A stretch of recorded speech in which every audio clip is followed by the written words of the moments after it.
I want to thank you again. We didn't do next time. Maybe we can get Gene Rayburn to come through. Oh my God! We play match game. We usually play match game on Friday, and Gene Rayburn is the old 1970s game show host. So maybe we can get him in here. All right, Mike Doyle, you have a wonderful weekend. Yeah, thank you so much. Happy birthday, Barb. Oh, that's right. My lovely wife. Very good. Happy birthday, Happy Barbara birthday. Doyle. Happy birthday. All right, I guess that's it, guys. Thank you so much for tuning in. We'll be back on Monday morning. Adios.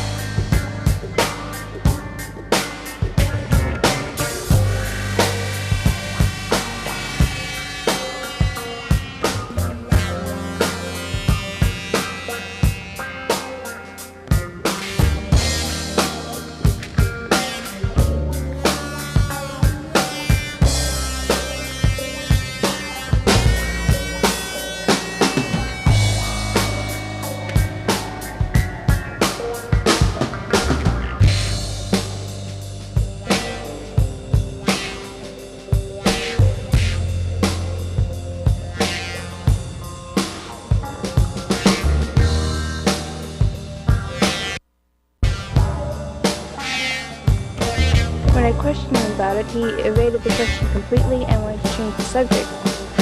And then we got talking about Vietnam, and he wanted to base this thing totally on the economic policy over there. And he just contradicted himself constantly in everything he said.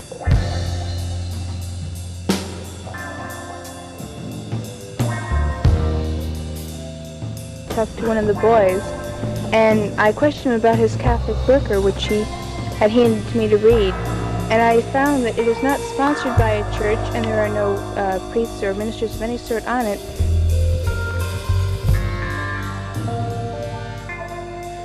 I won't comment. Miller is in jail awaiting a removal hearing set for Friday before U.S. Commissioner Peter J. Burke here in Manchester. He couldn't raise the $500 bail after being arrested by FBI agents. Bring your kitchen to life with Queen City Cabinetry. Located at 87 Elm Street in the historic Sunbeam Mall in Manchester. Open Monday through Friday, 9 a.m. to 5:30 p.m. and Saturdays, 10 a.m. to 2 p.m. They can be reached at 603-222-2007 or on the web at queencitycabinetrynh.com. Come see the possibilities. Queen City Cabinetry, another proud sponsor of WMNH. You are listening to WMNH-LP, Manchester's radio.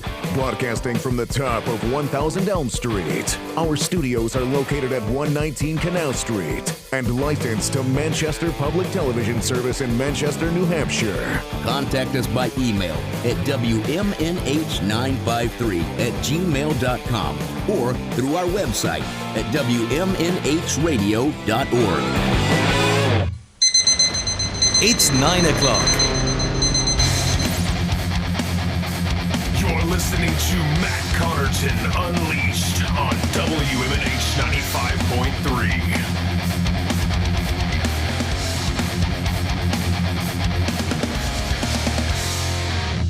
Happy Independence Day from Matt Connarton Unleashed here at WMNH 95.3 FM as we celebrate with a brand new track from the Melted Chapsticks. This is called We Beat the British.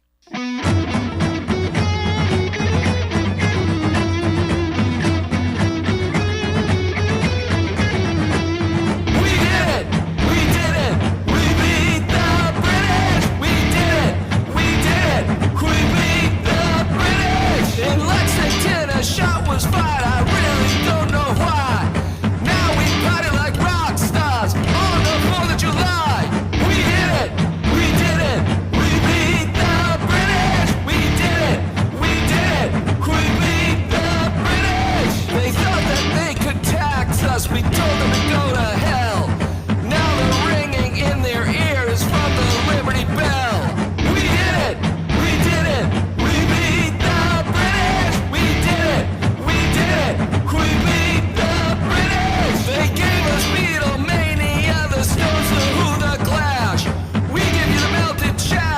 it's gonna be a bash.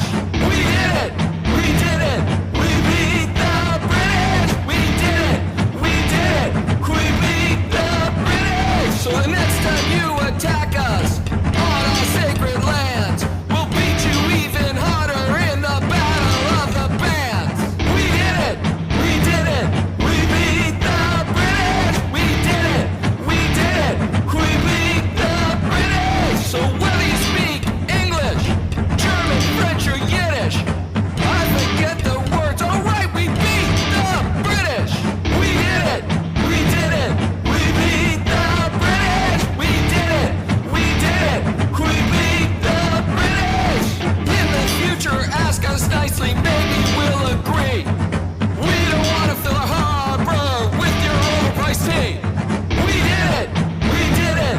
We beat the British. We did it. We did it. We beat the British. The battle was quite bloody. It really took a toll. Now we're the best of friends because we both did rock and roll. We did it. We did it. We beat the British. We did it. We did it. We beat the British. We did it. We did it. We beat the British. We did it. We did it. We beat the British. We did it. We did it. We beat the British. We did it. We did it. We beat the British. We did it. We did it. We beat the British. We did it. We did it. We beat the British. We did it. We did it. We beat the British. We did it. We did it. We beat the British. We did it. We did it. We beat the British. We did it. We did it. We beat the British. We did it. We did it. Right now, we've got a WMNH 95.3 FM and Matt Connarton Unleashed exclusive, the world radio premiere of the new single from The Certs, coming out July 10th. This is called Luna.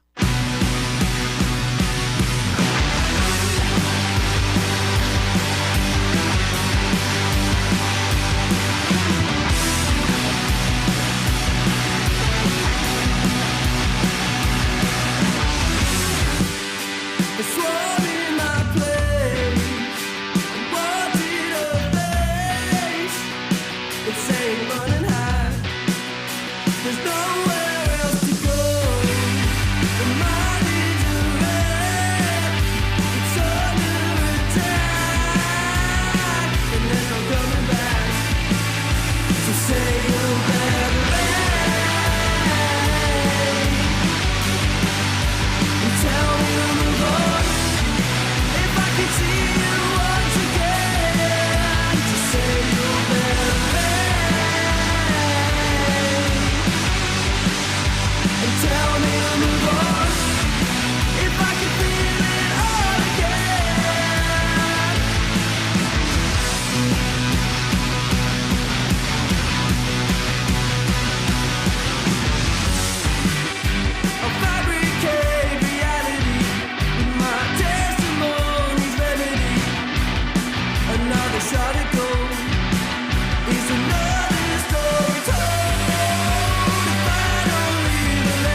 Oh, I love that.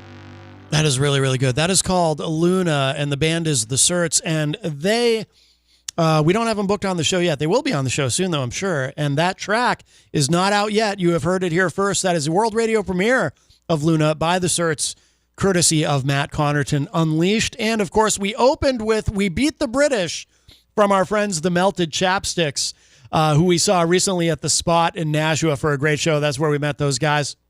Frankie Hollywood and those guys. They will be here in studio with us, I believe, on August 1st. So we look forward to that. We beat the British, the perfect way to open the show. With apologies to my British friends. Hi, Stacy and Jeff, if you're listening, but and I'm pretty sure you are. That's who I watched fireworks with last night, ironically. And another irony in all of this, we've got 3 musical guests for you today, and they all happen to be from the UK. I did not plan it that way. It's just how it all worked out. But here we are. And yes, we are live, even though it is a holiday, as I explained last week. Since moving the show to Saturdays, we have not missed one single Saturday. We have been here 52 Saturdays out of the year. So I asked the big boss, I said, hey, can I still come in even though it's a holiday? It'll just be me. I'll be the only one in the studio. It'll just be remote guests. And he was cool with it. So here we are. And it is cool. You know what? I just realized, by the way, the ceiling fan is on. Last summer, I think it had stopped working at one point. They must have gotten it fixed. But the ceiling fan is working. No wonder it's so comfortable in here because it's hot outside. So good luck, everybody. It is very, very hot outside. But yes, this is Matt Connarton Unleashed, and we are live from the studios of WMNH 95.3 FM in glorious, hot but glorious Manchester, New Hampshire. And, of course, you can stream the show from anywhere. Go to my website, mattconnerton.com/live. Of course, there you can find all your streaming options and social media links and contact info and show archives, etc., etc. And don't forget about our new site, too, mattconnertonunleashed.com. Maybe I should stop saying it's new, but I don't know. It's just easy to say. Where you can also find the full archive of the show there and more information about the show and so on and so forth. So we do have a very busy show for you today. Also, and I will mention this throughout the show, but there's a big show happening today in Nashua, the 4th of July rock show. Thank you to our veterans and active duty service members. Happy 250th America. Here is the lineup. Show starts at 2 p.m. Six Minds Combined at 3 p.m. Aaron Bilodeau will perform. Aaron, by the way, will be on the show with us, too. He'll be here next week. He's been on a bunch of times. He's amazing. At 4 p.m., Superchild. 5 p.m., Sunset Electric. 6 p.m. Born Fools and Dead Harrison headlining at 7 p.m. Also Airflow Projection Art. And this will be happening at 26 Sergeants Ave in Nashua. 26 Sergeants Ave. So the show starts at 2 p.m., kicks off with Six Minds Combined. 3 of these, four of these artists in this lineup have all been on the show. Six Minds, Aaron Bilodeau, Sunset Electric, and Dead Harrison. I do not know Superchild or Born Fools, but if we can get there, perhaps I'll get to meet them today. But, so big show happening today. Again, that's at 26 Sergeants Avenue in Nashua. It is a residential neighborhood, so if you're looking for it and you're thinking you're in the wrong place and maybe you got the address wrong or something, you did not. Although I'm sure, you'll see everything set up anyway. But 26 Sergeants Ave in Nashua. Show starts today at 2, the 4th of July rock show. And we're going to have Eleanor Luna. Speaking of Luna, it's funny, the song that we played from the Certs is called Luna. Eleanor Luna we were chatting via Messenger earlier. She's obviously very busy today, but she is going to be joining us on the show soon to talk about a lot of things going on in Nashua. So without further ado, we need to get to our first guest, which means we need to go ahead and play the new single. By the way, you heard the world radio premiere just a couple of weeks ago of this track. It's called Let's Party Like It's the 90s. You heard it here first on this show on WMNH, but now we're going to get to talk to, I think we've got Luke from the band is going to be joining us via WhatsApp. Oh, we had major problems with WhatsApp last week. Fingers crossed, everything goes smooth this time. But check this out. If you missed it before, you'll hear it right now. Let's party like it's the 90s, and the band is the Radio Addicts.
all full of it. It's all chaos, chaos, but I love it. Chaos, but I love it. But I love it. It's all chaos, chaos, but I love it. Chaos,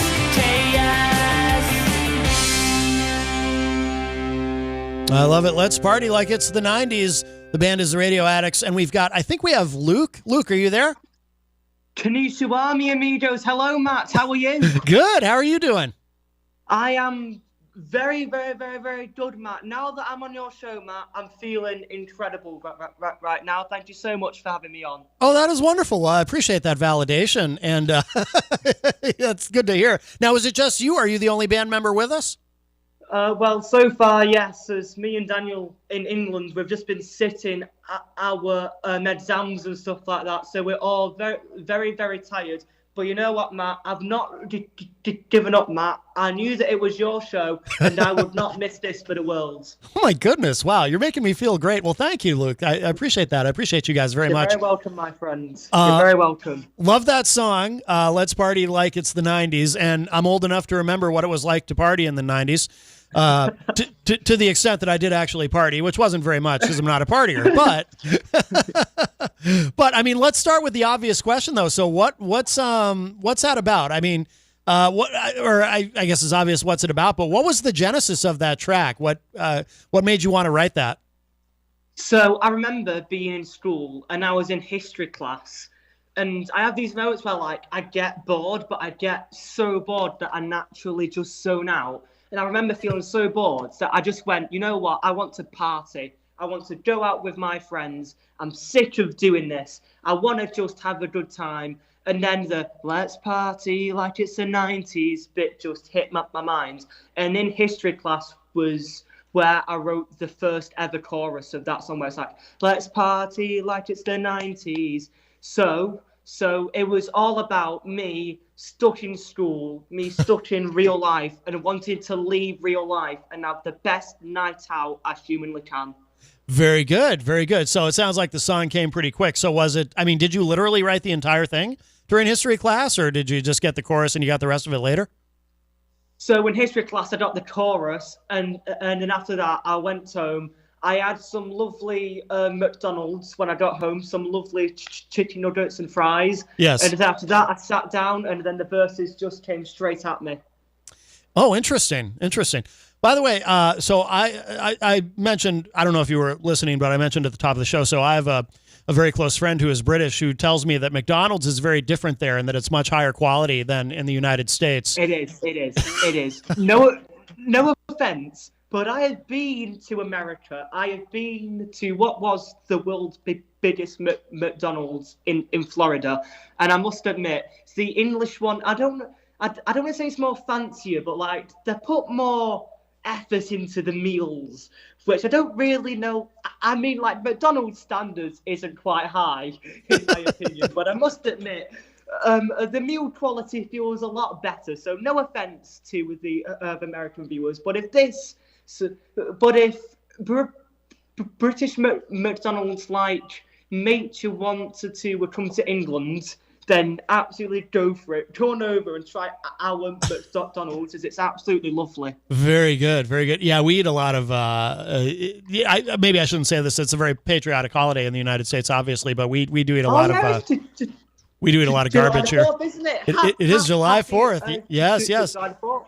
And I did say at the top of the show, and because I have all UK artists on the show today, which I did not plan it that way. It's just how it worked out. But so you're the first on the roster today. Let's go. God bless England and God bless America. Yes. Well, I mean, obviously, you guys there have been a huge influence in our music. Without we talk about the British invasion. British invasion bands, all those bands that helped shape American music. So we owe you that. Well, you are very, very welcome.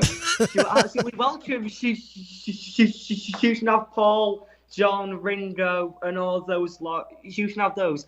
Well, I must admit, in America, So in England, July the 4th is a bit different here.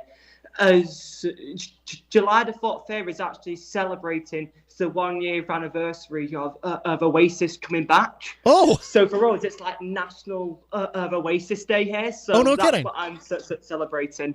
Now, how do you feel about Oasis? They're one of my favorite bands, but when I talk to people from that side of the pond, shall we say, I get mixed reactions. Some people are kind of sick of them, and some people love them. Obviously, I mean, how do you feel about Oasis?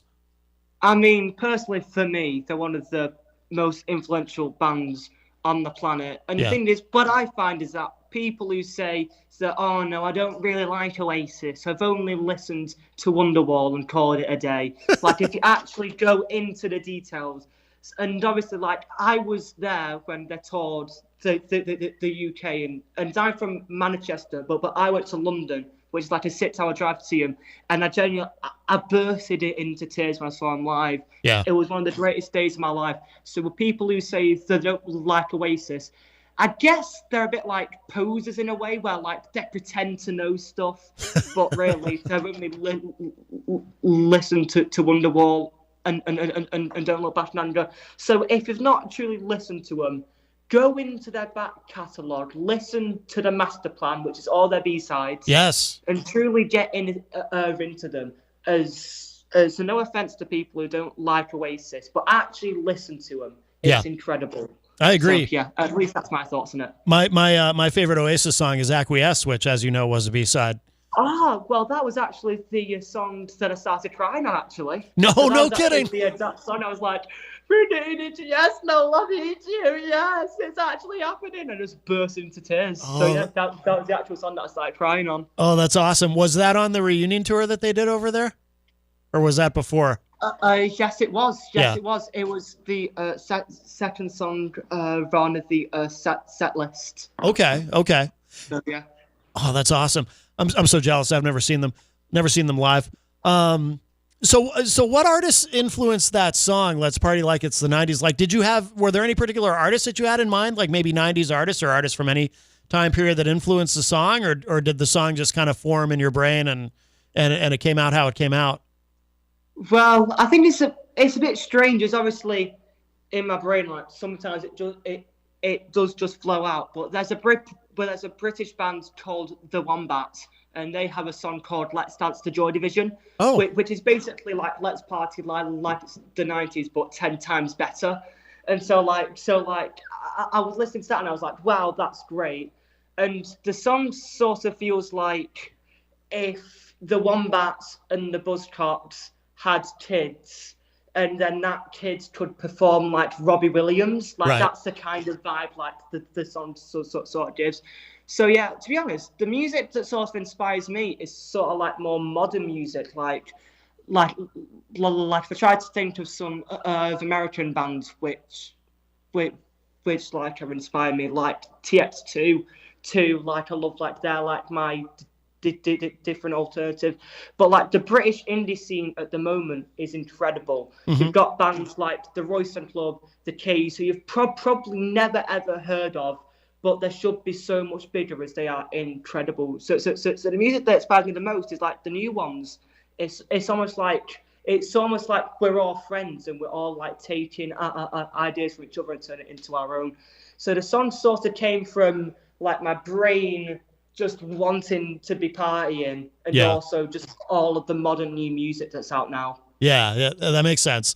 I imagine it gets a good response live too. People probably sing along. Yeah. Oh, yeah. I mean, like, I remember it was like a few days before the song like actually came out. We played a gig, and obviously we'd be teasing it for like 4 weeks with the chorus and stuff like that. And people started like proper singing it back to us. And to be completely honest, I cried like an absolute baby when it happened, because it's never ever happened before. Yeah. And yeah, honestly, it was honestly just one of the greatest moments of my life, and I can never, ever, ever thank those people who came to that gig enough. Yeah, I mean, it's I'm a musician, and I know that it's when you see people reacting to your music and jumping around and whatever, that's obviously very validating. But when they actually know the words and they start singing, or they learn the words, because obviously you can learn that chorus pretty quickly, and they're so engaged and involved in it that they're actually singing along. I mean, that is an incredible feeling, no doubt. Yeah, well, my ego got boosted so much. I mean, I went from like being like a teenage kid to acting like Liam Gallagher in like 10 seconds. Like my ego went from 0 to 1,000 and then came straight down again when we played another song and no one knew the words. But still, it was just such a great moment. Yeah, no doubt. Are you guys playing a lot of shows? Yeah. Like, honestly, I love being in this band so much.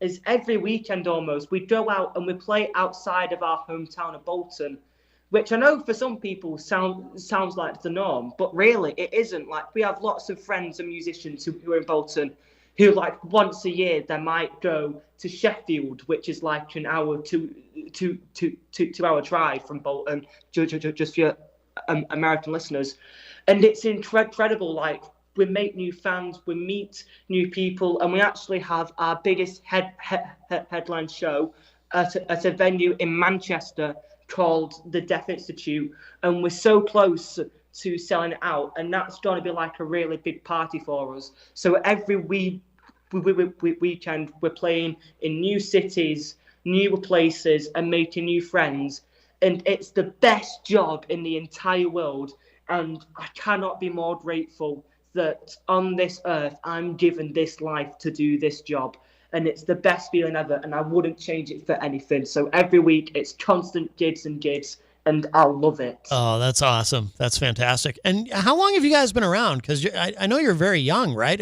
Has this band been around for long, or is it relatively new? I mean, it depends what you really class as new. We've been around for 2 years, but we released our first single last year. So I would say that definitely in the Bolton scene in our hometown, we've been around for a decent bit. But I think to some people, like two years is still quite new. Yeah. So I think it just depends what you define new as. Yeah. Did the sound, like when you formed the band, I mean, did the sound come together pretty quickly? I mean, has it changed in that short period of time, or did you sound like you sound from the beginning? Oh my goodness, it has changed. I cannot watch back some of those old videos. Really? I mean, like we used to do like 10 Green Day covers in one set, and I was like, what were we doing? So like people who sort of say like, oh no, you're born with talent, you're not. You need to work on that talent. Mm-hmm. So like we've worked hard and we've tried to like craft our own unique sound. There's a lot of bands go, oh, I want to sound like the Rolling Stones, I want to sound like TX2, mm-hmm. but like we don't want to be the second Green Day. We want to be the first Radio Addicts. Yeah, and that's all we want to be. So yeah, it's definitely taken work. Like you have to work to find your sound. Mm-hmm. If it comes naturally, then I envy you so much, as it's taken a lot of hard work to try and find our sound. Right. And where does the name come from, by the way, the Radio Addicts? I mean, I don't know if there's a story behind it or if it's just, I mean, it's, there is a story behind it, my friend. There is a story behind it. Right. So my mum, right, I love her obviously so much, but in the car, she listens to this radio station. Now, I won't say the name of this radio station, but it is not good. Like, honestly. It's utterly terrible. It's the same 10 pop songs on loop. And then they have Throwback Thursday and stuff like that, where it's just another of those same pop songs repeated on loop. And honestly, it's honestly awful, right? And so, like, when I formed the band, like I got in my mum's car and I was like, oh, not this radio station again. And in my mind, I went, I really wish I could be addicted to the radio. And then went, Radio Addicts. Oh my goodness. Yep. So it was almost like you know how in like Disney Channel movies, they have like light bulb moments. It's like really over dramatic. Yeah. A bit like that. Oh yeah. Yeah. I was like, I wish I could be addicted to the radio. Radio Addicts. That's it. So yeah. So that's how the name came. It's such a cool name. It's such a cool name. It's almost surprising that somebody didn't already have it, but that's great. Oh, thank you. Yeah. Yeah. Well, the radio is so important, and that's the reason why like streaming music is good, and we get like a bunch of music at our fingertips, but I don't want to lose radio. Right. Like, genuinely, now that I've found like my favorite radio station, like yours, Matt, like I don't want it to go, and Right. it's why I'm always on the radio doing interviews. I'm always tuning into my local radio station. I'm always listening to Radio X in Manchester, as I don't want these radio stations to go. They're so important, and people don't realise how much of our lives are made up from radio. Absolutely. And there's some people who thought that radio would be dead by now, because as technology, because of streaming and podcasts and everything, but it's still thriving. It's definitely changed, and obviously the radio has had to adapt, like all the shows now, like this show, for example. Obviously we're on live on FM radio in our area, but we're also streaming, and then it goes up as a podcast. But it's just a matter of adapting, but I agree with you. Radio is very important. Yeah, like one thing I found with like radio stations is that like it's now like listen online or watch online now, where like you have to type in the website and listen live, which I thought was quite cool. But yeah, I don't want radio still ever. It should not become a niche. It should stay mainstream. But that's just my opinion, obviously. Yeah, 100%. And obviously I'm biased, but I don't want all this to go away ever. But yeah, no, I don't think it's going anywhere.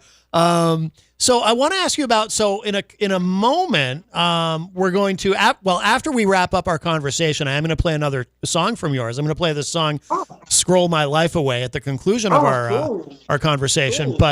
Thank you, my friend. Thank you. Oh, absolutely. This is another great song, but I want to know more about this song and what inspired it, because it sounds like it's very, I take it as kind of a critique of because obviously this is a global problem, not just in the U.S., but there as well.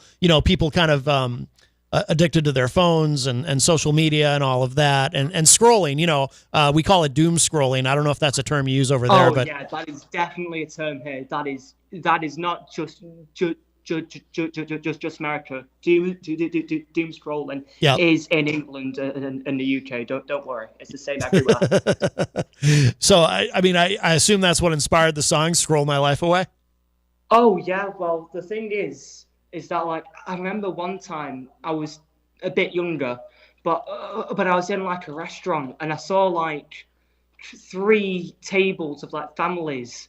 And like all of them had like these like 4-year-olds with these big iPads and these big cases holding it up, and they're just scrolling and watching videos and like tapping the screens and not like getting invested into real life. Mm-hmm. And then like the more I looked around, I saw teenagers strolling. I saw that you had to order on a screen, and I was like, what's like happening and stuff like that. And I was just like, and I'm stunned, as obviously like when the phone first came out, nobody thought it would be this big. And there are positives to the internet, like the rage rates have grown because of the internet. We've made new fans because of the internet, mm-hmm. but it steals time. That's the main thing. It steals time from younger kids to live their life. And it scares me on how much it's changed and how much worse it's sort of getting. So Scroll My Life Away is sort of like me just venting on what is going on. And with there's nothing interesting anymore part, it's mm-hmm. almost like a character almost going like there's nothing interesting anymore. I've done so much, I've scrolled so much, there's literally nothing, like my brain's fried. Yeah. So it's sort of like me voicing through a character what is going on here. Come on, let's sort of grow up a bit, touch some grass, go outside. Yeah, like it's sort of just going, come on, guys, just grow up a bit. Come on. Right. It's sort of me voicing that opinion. Well, it's to your credit too, that because I know you guys are young, that someone your age perceives that, and because it's easy for me to see it, like, because I'm Generation X. My generation was the last generation to really kind of grow up without the internet, and so I sort of remember. It's almost kind of surreal remembering life pre-internet. And don't get me wrong, I love what we have now. So much of what I do, I wouldn't be able to do without the internet. So, and I love that I can access music, easily, and everything about it is wonderful. But yeah, you see people with their heads in their phones, or a common problem here is I'll be at an intersection and the light will turn from red to green, but the car in front of me isn't moving. And a few seconds, I'm a patient guy, so I'll give them a few seconds, but then I end up having to honk that horn and I know what it is. They're looking at their phone. Yeah. That issue is also here in England, my friend Matt. Do not worry, mate. Yeah. Don't worry. In England, it's the same thing here. Like, why are people on their phones while driving? Like, come on, there's a road in front of you. There's traffic lights in front of you. Like, what are you doing? Yeah. Like, come on. Yeah. So, yeah, that issue is also here in England. Yeah, no doubt. Well, Luke, this has been wonderful. Thank you so much for joining us. And thank you, Matt, for just letting me come on and let me speak with your new audience. It's utterly incredible. Thank you for having me. I'm so grateful. Thank you, Matt. I really appreciate it. Oh, absolutely. Very glad to do it, and we'll definitely do it again in the future. And in a moment, yes, please. In a moment, we're gonna hit that track. But before we let you go, one other thing: where's the best place to go online for people to keep up with everything that the Radio Addicts is doing? Oh, okay. So online on everything, it is at the Radio Addicts. So that's on TikTok, Instagram, Facebook. It is at the Radio Addicts. No spaces, no underscores. Everything is lowercase at the Radio Addicts. You can find tickets, videos, interviews, everything there. Okay. Oh yeah, but we also have our website, which is theradioaddicts.com. And that has our merch on there as well, and exclusive photos and videos. So at the Radio Addicts on social media and our website, theradioaddicts.com. Okay. Very good. Well, Luke, again, thank you so much, my friend. We will definitely do it again in the future. We're going to hit that track, so we'll let you go for now. But happy. So what do you call it there? Happy Oasis Day? What do you call July 4th? Yeah, it is Happy Oasis Day. It's Oasis Day, and happy 4th of July to our American friends. But it's Oasis Day. It's Oasis Day. All right, happy Oasis Day, my friend. All right, Luke, thank you so much. We'll talk again soon. You got it. Take care. Bye-bye. All right, wonderful. That was Luke from the Radio Addicts. And right now, as promised, this is another great track. And again, enjoy the social commentary of it. This is called Scroll My Life Away, and the band is the Radio Addicts.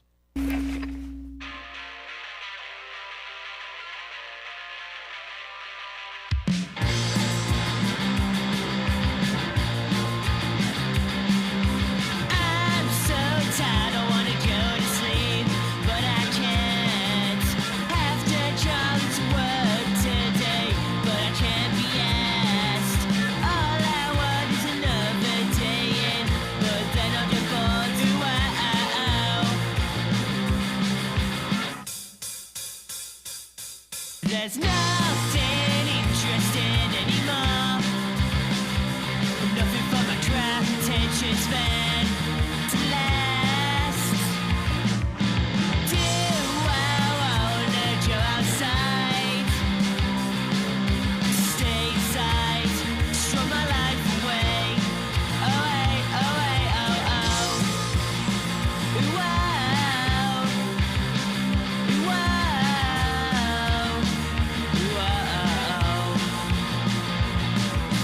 Life is so boring, but don't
Scroll My Life Away. Very relatable song from the Radio Addicts. And again, thank you to Luke for joining us.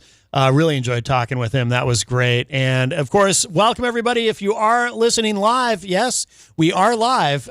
This week's show is not pre-recorded, even though it is a holiday, July 4th, Independence Day. Happy Independence Day.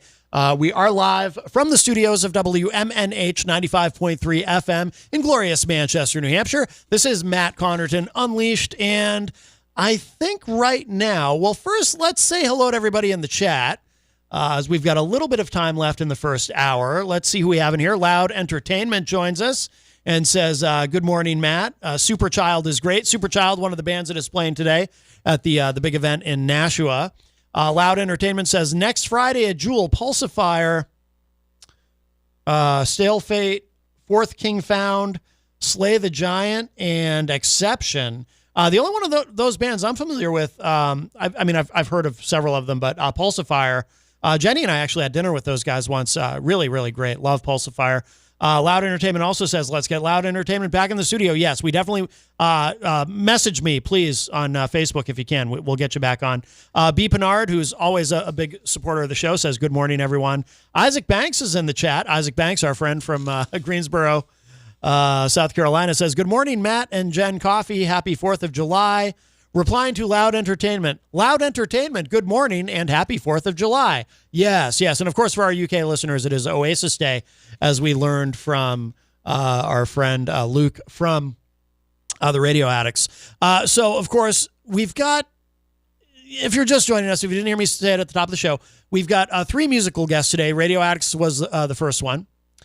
We also have the the Azurezans. I think that's how you say it. The Azurezans will be with us in the second hour. In the third hour, we have Million Years. They're all UK bands today. So, in the interest of balance, because we are an American radio show on an American radio station, and by the way, I didn't plan it that way, that we would have all British bands on the show. It just worked out that way. But we did open with a new song, We Beat the British, from our friends, the Melted Chapsticks. Great band from Boston. And we'll play that again later in the show, probably in the second hour. But right now, this has become an unofficial annual tradition on the show. I like to share with you every 4th of July, or, well, it's rare that the show actually falls on the 4th itself, but around the 4th of July, my favorite patriotic song of all time. Some people might not think I'm patriotic, but I can assure you I am. By the way, I'm even wearing I wanted to wear a shirt today that said America on it, but I also wanted to wear a shirt from one of the bands that we've had on the show that brings us merch.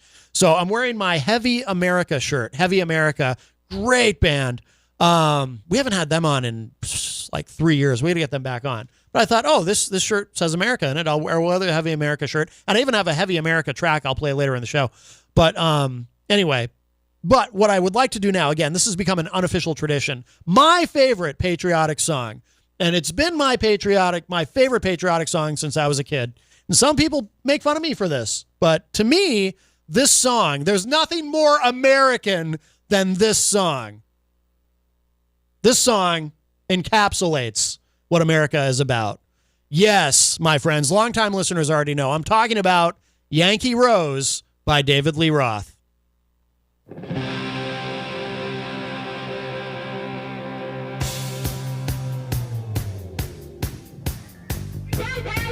Why? Well, let me roll up onto the sidewalk and take a look. Yes. Whoa! She's beautiful. I'm talking about a Yankee Rose. And she looks wild. Wow.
What is more American than Yankee Rose by David Lee Roth? I ask you.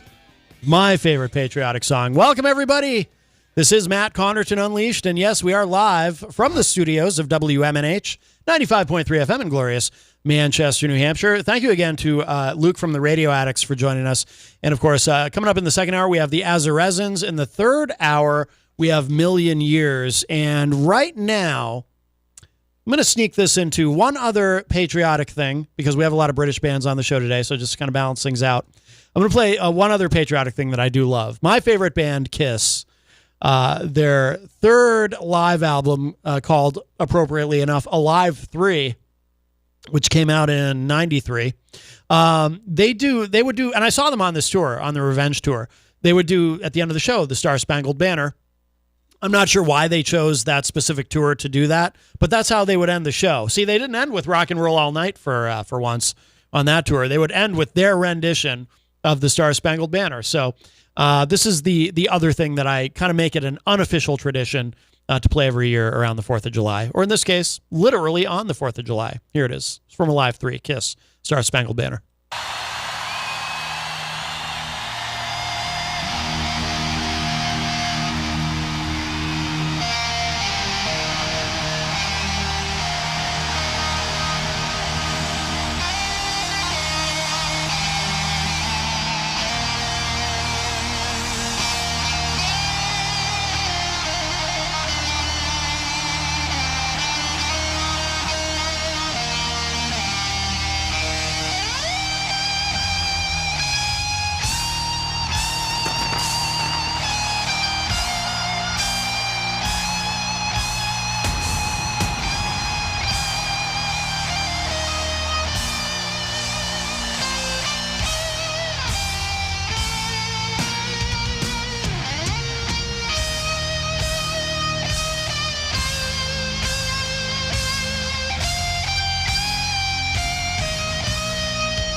So that's my favorite version.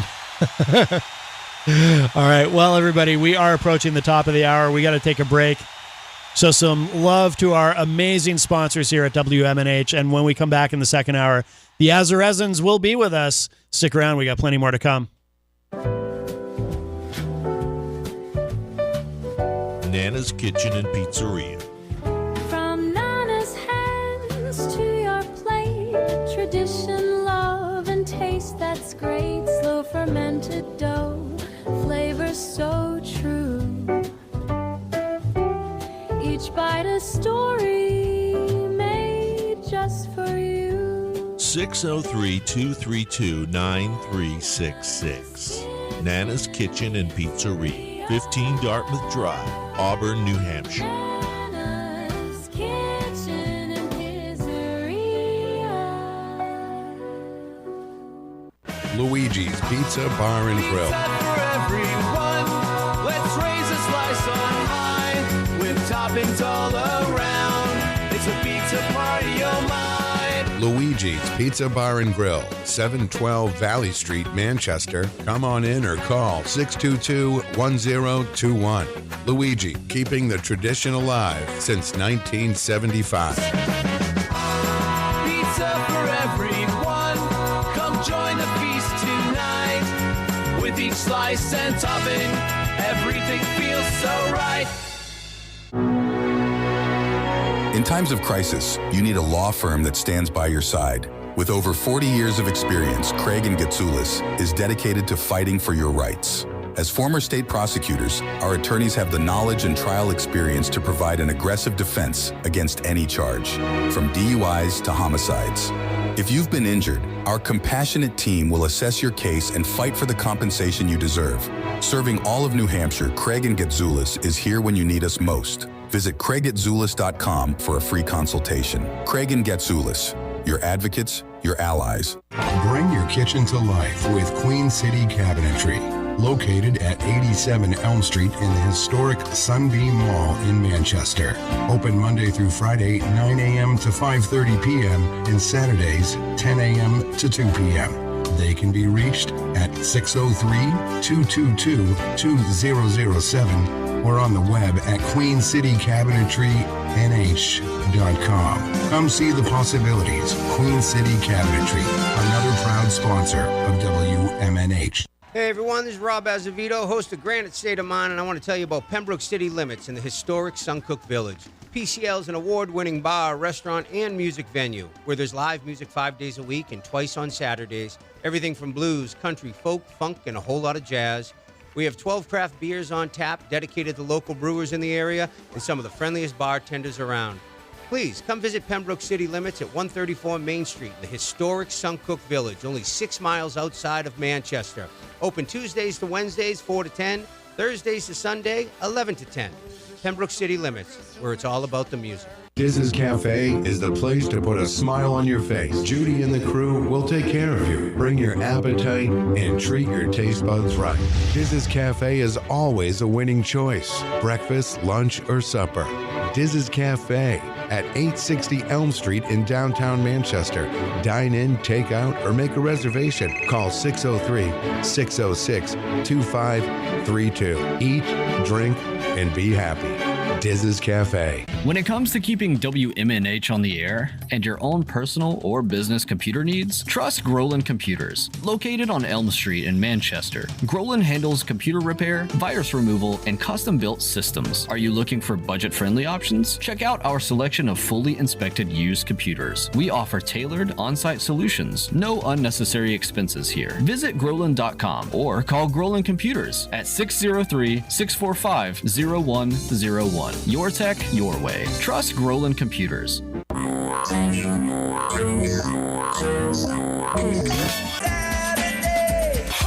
Midnight.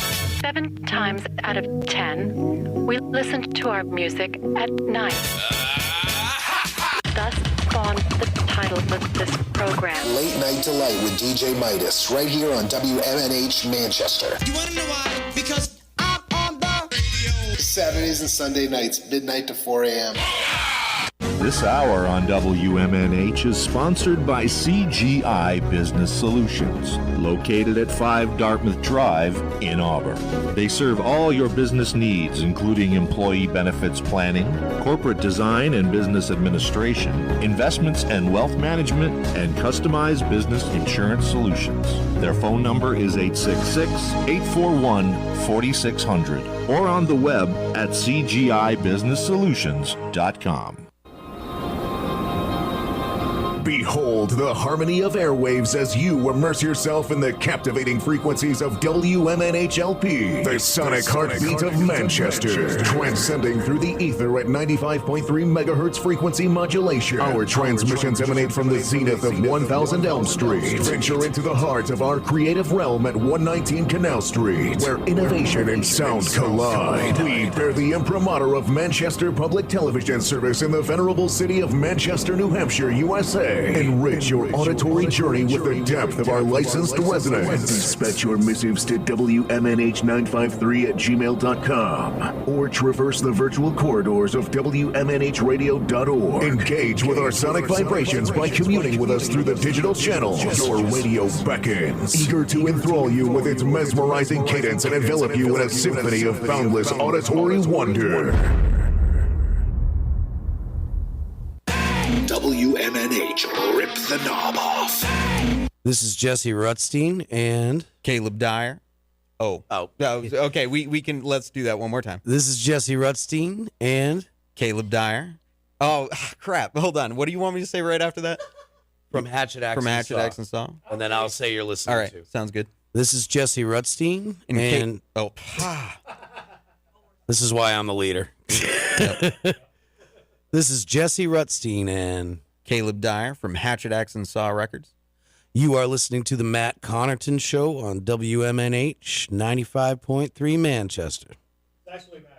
What did I say? Okay, all right, What all did I right. say? Let's do this again. This is Jesse Rutstein and Caleb Dyer from Hatchet Axe and Saw Records. You are listening to Matt Connarton Unleashed on 95.3 WNA. Off, dude. This is Jesse Rutstein and Caleb Dyer from Hatchet Axe and Saw Records. You are listening to Matt Connarton Unleashed on 95.3 WMNH FM. You are listening to WMNH 95.3. The commander to the supreme leader, Matzo coming down.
back and dance into the night. Step back and dance into the night. Dance into the Night. Great single from the Azaresans. I'm going to have to ask if I'm saying that correctly, but let's see. I think we have I think we have at least Gaz from the band, and we'll see who else. Gaz, are you there? Yeah, I'm here, man. We've got Andrew here as well. Oh, wonderful, wonderful. Welcome, guys. Love that song. Very, very, very catchy. Nice one. Thank you. Very positive, and no, that's great. That came out in May, correct? Yeah, start of May. Yeah.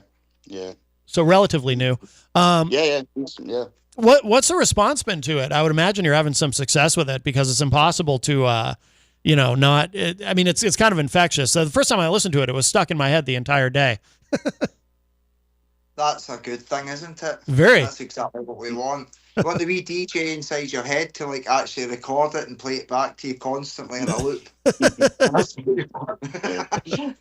No doubt. But no, it's gone doing well. It's always been like a favourite, even when we played it live at our shows and that. So you get it recorded, so it's out there for people. It's been good. Yeah, excellent. You guys have been around for a while, right? Did you start basically? Are you a COVID? I probably hate this term, but a COVID band. Did you start during the pandemic? Yeah. Do you know what? Right, we did, but we would have started anyway. I think we were all at a point in our, like we were kind of all looking for something like that. I think. Yeah. The COVID was just a coincidence that happened at the same time. Yeah. But gave us a wee bit of a boost at the beginning because obviously we're able to practice, and putting new songs together and stuff like with a bit of peace and quiet. Right. With everybody in the world being locked away. Yeah. It's interesting because we've had a lot of, it's quite a few years after now, although it might not seem like it, but in 2026, even now, we have a lot of guests on the show who will talk about, they formed around that time or before them, and then the pandemic happened, and then everything really changed for a while, and it kind of forced people to find new ways to be creative and to work together, but you guys, starting around that time, obviously, because I was reading that I don't think you played your first live show until a couple of years later, right? In 22. Yeah. 2022 was the first one because we weren't want to just jump in and do like a live show when we weren't ready for it. So basically we took our time and we worked on a set, got our songs the way we were wanting them to that point. Nice and tight, so that when we're playing, our music would come across correctly. If you go out before you've practiced songs properly or you add them into set too quickly, you're bound to make mistakes, and it's fine making mistakes and everything like that, right? Most people don't notice them, but they do notice a band that's not tight. Oh, absolutely. Absolutely. So tell me about the name. And well, actually, first let's clear this up. Am I saying it correctly? The Azaresans? Am I close? That's actually quite good. Yeah. Really? I'm not sure of the definitive way to say it, right? But we're named after a magic mushroom that grows in America, and it's called the Azurison. But I mean, I might actually be pronouncing that wrong as well. It might be our accent. It's called Azurison. I suspect, right? I've never really actually seen the mushroom itself, but it's called a blue meanie. It's I take it takes its name from azure, as in the color. So Azurison. Okay. So that's the basic thing of it. I mean, the reason for choosing that really is because we're kind of quite a psychedelic band. We like to, have nice reverbs and delays and stuff like that going on in our tunes. So it kind of makes the songs, although they're poppy and rocky, at the same time, they're quite psychedelic. So they give somebody something to listen to. Well, that's what we hope anyway. Yeah. Right. Now, what went into the choice to go with? How many? Let me ask it this way because I'm curious about the choice of "Dance Into the Night" for a single. But how many songs do you guys have recorded that you've released at this point? I think it's maybe about 16. I think we will maybe 11 singles, and we've done a 6-track EP. Okay. Last year. Okay. So I think maybe about 15 or 16 that we've got recorded and out. Okay. On all the streaming platforms. We've got ones that we've recorded already, but we've not worked on them yet. As in, they're just desk mixes at the moment, so until we've actually been in and done things. 4, Another 4. Yeah, and then we're going to do an album after that. But the problem is that people have a very short attention span nowadays. Most people really, really do have a terrible attention span. So, the kind of idea is that folk like to see things that are like short, and whatnot, So when it comes to putting things on the internet, it's all shorts, so very, very basic, brief clips of videos. Well, that's not the way that we work. Our tunes have got a bit of depth in them. They need somebody to have an attention span, unfortunately. Right. Yeah, it's interesting. We live in a time where there's so many different ways to release music, and I'm old enough to remember when I was growing up, most bands or solo artists, whomever, would release an album. The first single would go to radio ahead of the album, and then the album would come out, and then you'd get, if all went well, you might get a second single and a third single, etc. But now a lot of artists are kind of doing the inverse of that, releasing a series of singles that eventually coalesce into an EP or an album, because you got to feed that algorithm. Yeah. So that's what we're kind of doing. We're just bombarding the internet with lots of singles, and then at some point we will re-record a whole album from start to finish, and it'll be probably a few new songs mixed with mixed with ones that we've previously recorded, but obviously have refined over the years. So like some of the things that we've recorded, we play them slightly different now. Obviously with them being live. When you play a few gigs and things like that, things change. Songs change They over time. get refined, So sometimes some of the recording that we've done, we feel that we're a lot better at those tunes now than we were. We want to change them and go back, get them done better. Yeah. Now, and you guys went through, speaking of playing live, you guys went through a lineup change last year, correct? That's correct, yeah. We've actually been through a couple of lineup changes, but they're not. We've lost our drummer on a couple of occasions. The first time was our first drummer was a guy called Jay, and Jay, got his girlfriend pregnant, and he had to leave the band, because he work commitments and things like that, and obviously family is a slightly different thing. And then we got another guy, and he was sound. It was 2 years, and then he got offered a dream job for himself. So wouldn't have the time to do the band as well. But we've landed on our feet. We've got a really good replacement. It took us about 6 months though. To refine some of the songs, and actually they've all got better because of the change, because it's forced us to rethink how we play things and get it tighter again, and like slightly different melodies within the songs and stuff. So it's all a learning process, isn't it? I don't know if it's the same there, but here, when you lose a drummer, that can be a death knell, because drummers are very hard to find here.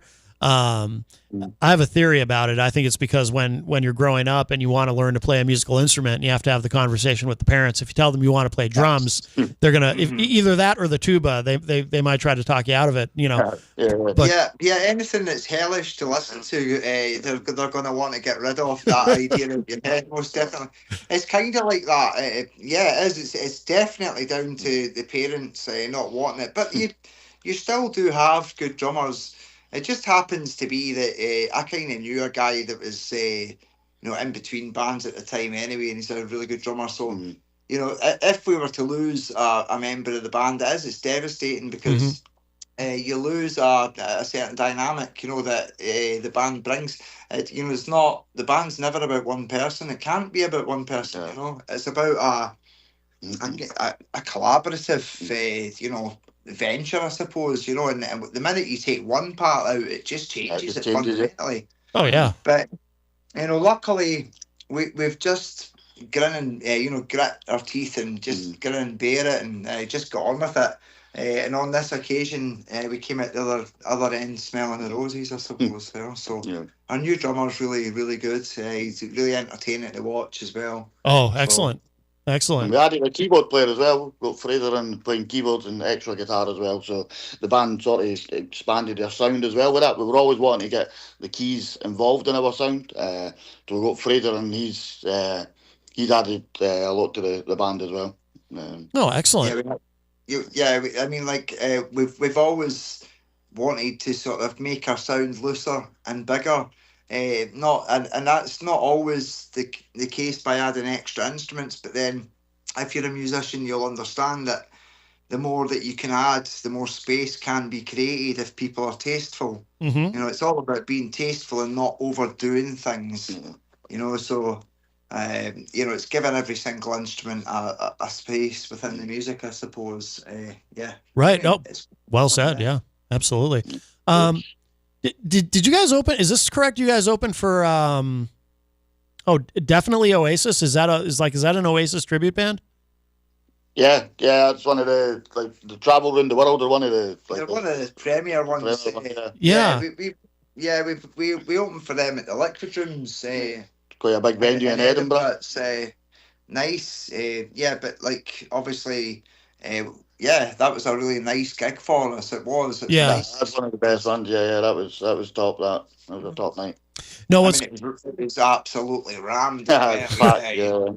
You've got everybody you probably know the way Scots people are. They like to party, So the gigs themselves are really, really charged. You'll have an audience that's right up for it. Every single one of them. It's quite entertaining. It'll stick in your head for a while, that gig. Oh, I bet. It's good. That's the second time in the show today that Oasis has come up, because with our previous guests, we were the Radio Addicts. We were talking about Oasis. Is that a band that's an influence on you guys? They're one of my favorite bands, but I've noticed when I talk to people, one of my favorite bands as well. One of my favorite bands as well. But everybody in the band has all got different sort of influences as well. So they're I love them, but other people aren't too keen on them. I think they're all right. So I'm more into sort of where they got their influences from. Sort of grew up listening to Led Zeppelin and the Beatles and the Stones and things like that. And even more obscure ones. Gaz is into a wee bit into his country and stuff like that, And then Brian's right into his indie, but he's kind of a bit like me as well. He likes some of the older bands, and then everybody's got their own wee thing, and we actually laugh at each other's influences. It creates quite a good bit of banter within the band, because. Brian can't stand country music. He's not here to defend himself just now, which is unfortunate. Right. Scottish. As far as Scottish bands too, because I'm curious about that. Simple Minds was one of my favorite bands growing up. They're the first ones I think of when I think of Scottish bands. But what is the scene like there? Are there a lot of bands that sound like what you guys are doing, or do you kind of? No, definitely not. We do have a quite unique sound, the Azurisons, but don't get me wrong. The Scottish music scene is absolutely bustling. Yeah, it's there's a really cracking scene here, but it's just really hard to get gigs in venues now, and that's not because of the lack of talent. It's actually just because the price of actually running a gig now is tripled or something in the last 6 years. So when you go into a venue, it's expensive. You have to charge more for tickets. Everybody's getting paid a wee bit more and everything like that. There isn't much left for the musicians. So right. We're all struggling. We're all struggling in Scotland, but we don't care about that. It's not. That's not an issue, Yeah, absolutely. Yeah, you just got to keep going. But it sounds like you guys have a lot of momentum. And by the way, the EP, we kind of alluded to it earlier, but Common Bond, that came out last year, right? Mm-hmm. Yeah. Yeah, last October, I think it was. Okay. October, yeah. 6 tracks on that one. A Common Bond. The main one that done well for that was One Horse Town. That was another wee catchy, 3-minute radio friendly song. But we re-recorded our first 2 singles, Middle of Nowhere and Light from Dark. But they were posted onto the EP. We they were on the do is give folk an EP, but that was a wee test in the ground, wasn't it? Yeah. Guys? And I think from that we've realised that we actually need to split the songs up, and release them individually. Individually, so they each get like worthy sort of attention, if you know what I mean. Because we think like the songs each. We all believe, right, that every one of our songs has got potential greatness, and it's just, I suppose, finding the right people. But with the short attention span that I was talking about earlier on, we released the EP, and most people, well, there will be folk that did listen to the whole thing, but the majority of folk were only really listening to the first track, and that's just not what it's about, Right. So unless you can give them a physical copy, which is rare nowadays, that people get physical copies. It's a lot of it's just digital download and stuff like that. So, like they'll just press skip, won't they? Listen to the first tune and then that's it. So, that's what we're struggling against. Is people's attention span. But then again, it's just, you need to keep just doing it. Keeping putting the music out there and letting and then you never know. We've had some really interesting things happen. We animations and stuff made for us, and quite a lot of nice attention on the radio and things like that. So we hope to build from that moving on. Yeah, excellent. Well, you're definitely on a positive trajectory, no doubt about it. At the end of our conversation, when we let you guys go in a couple minutes, we're going to play this song "Light from Dark." I really like this a lot. Is there any kind of a particular story behind this song, or and again, I like the positivity, which seems to be definitely a theme with you guys. But anything we should know about this song? Well, that's an old song that I went and wrote, I don't know, maybe close to 12 years ago, maybe. Really? But I'd like, before I joined the band, this is the first band I've ever been in. So I wrote just loads of songs just for playing on the acoustic guitar in the house. But that one I wrote, my missus was going through a bit of a hard time. So that was kind of like, it was a wee song for her. But I just basically kept it to myself. And then I went and played it to Andy and Brian when we were first sort of getting like together. And as soon as they heard it, they were like, wow, like, let's work on that. So we worked it. And the way it is now, it's phenomenal. I love it. So it's such a proud moment when we're playing that tune, because it's very emotional. Because it's obviously it's describing to somebody that's having psychological issues that there's a light at the the end of the tunnel. It's not all doom and gloom. It's trying to be positive, and that's what I mean. Set aside, Gaz is a brilliant songwriter. And whether or not the songs are about depression, I know. It doesn't matter. Quite often, the music behind it's quite positive, so we try to balance it. So if the message is really dark, right, the music will be sculpted around it to be really beautiful and hopefully positive. And I'm glad you're playing Light for Dark, because it needs to be heard more from more people. Even with that one, there is a message saying, Ken, that there is hope there. It's like, it is basically, there is, like you say, light at the end of the tunnel. So far too many people get stuck in a rut, with bad psychological issues and stuff like that, when they could just share it with somebody. And when you share it, it makes things a whole lot easier. I mean, I do realise there's folks out there that just can't get away from the problems they have. But it's good to share them with folk, and you never know when you share things what will happen. Sometimes a right positive thing comes out of it. Light for Dark being a good tune. It really is. Yeah, no, as someone who struggles with depression, I can really appreciate all that. And maybe that's why the song connects with me the way that it does. But yeah absolutely. Guys, this has been wonderful, Gaz and Andy. I really enjoyed talking with you guys, and we'll have you back. We'll definitely do this again in the future as you're releasing more music. Yeah, sounds like you got a lot of good stuff coming up. So, we've got another one coming soon as well. So definitely be there. Oh, perfect. Yeah. Not long. Where's before we let you guys go, and we're going to hit that track Light from Dark, but where's the best place to go online to keep up with everything that you guys are doing? The Azaresans, the pronunciation that I'm going with. That'll do. We've got like all social media. We're on Instagram, Facebook, Twitter, TikTok, and our music is on every sort of streaming platform. Yeah. Spotify, Apple Music. If you type in our name, you'll find it. You know, it's there. Sometimes think we've got it in too many. Too many. Spotify seems to be the thing where we get the most listens. Really? Yeah. But yeah, it's helpful that you have a name that's not a common word. So yes, it's very you're very Googleable, as I like to say. It's if you Google that, it comes right up. Guys, thank you again. We'll let you go and we'll hit that track. But thank you both again so much for joining us. This has been. Look after yourself, Matt. Thanks you very much for the conversation. It's been interesting. Thank you. Oh, thanks, guys. All right, take care. Bye-bye. Catch you. Bye.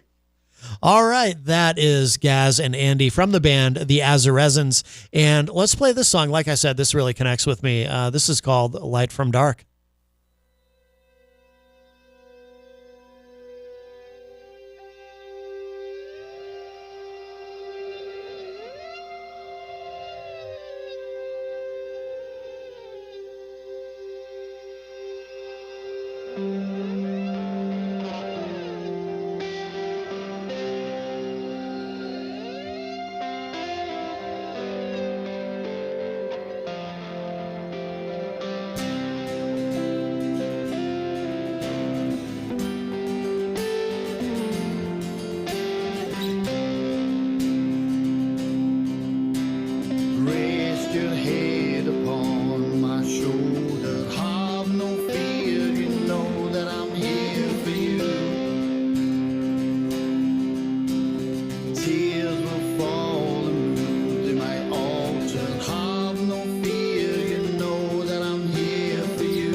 That is Light from Dark. The band is the Azaressens, great band from Scotland. And thank you again to Gaz and Andy for joining us on the show today.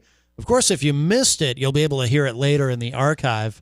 All the shows, of course, get posted to WMNHradio.org, as well as my website, mattconnerton.com. And don't forget our new site, mattconnertonunleashed.com, with a searchable database, so you can type in the name of the guest that you're looking for, and you can find the exact episode that they were on. So, of course, today is the 4th of July. Happy Independence Day, everybody. If you are just joining us, Matt Connarton Unleashed. And yes, we are actually live on the holiday from the studios of WMNH 95.3 FM. Big show happening today. I want to mention this again, 4th of July rock show. Happy 250th America. Thank you to our veterans and active duty service members. This is happening at 26 Sergeants Ave in Nashua, New Hampshire. It kicks off at 2 p.m. And here is the lineup. Six Minds Combined, Aaron Bilodeau at 3 p.m., Superchild at 4, Sunset Electric at 5, Born Fools at 6, and then Dead Harrison headlines at 7 p.m. That is all happening today. So again, the show kicks off at 2 p.m. Go to 26 Sergeants Ave in Nashua, New Hampshire, for those of you in the area, and please support. There's a story behind the show, which is not my story to tell, but this is not where the show was originally supposed to be. But Eleanor will come on the show at some point soon to explain all of that. But yeah, so but please support Terminus Underground, of course, New Hampshire Underground, and all the great work that Eleanor and Andre are doing. And they got married recently, so congratulations on that as well. But that is happening again. That show is happening today. Some of these artists have been guests on the show, and the ones that haven't, I'm sure we will have in the future. But right now, I'm going to play for you a song from the band Heavy America. They were on the show a few years ago, but when I was deciding what to wear today, for those of you who are watching the video feed of the show, be it on Facebook or YouTube, or we even stream the show to LinkedIn. Somebody asked me recently, why do you stream the show to LinkedIn? I said, well, why not? But I'm wearing my Heavy America shirt because it is... I wanted to be patriotic. I always wear a shirt on the show. I always wear a shirt that was given to us from one of the guests. Sometimes the guests will bring in merch. They'll give us a shirt, a CD, whatever it may be. Heavy America gave me this wonderful shirt that I love. So I thought, I'm going to, if I'm going to wear a shirt that was given to us by one of the bands, why not wear a shirt that was given to us by a band with the word America in their name? But they're also a great band. Happy to promote them. So Heavy America, I'm going to go ahead and play one of their songs. I figure I'm wearing their shirt. I might as well play some Heavy America. And this is called, check this out. This is called Pretender. And again, the band is Heavy America. Pretender.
Happy Independence Day from Matt Connarton Unleashed here at WMNH 95.3 FM as we celebrate with a brand new track from the Melted Chapsticks. This is called We Beat the British.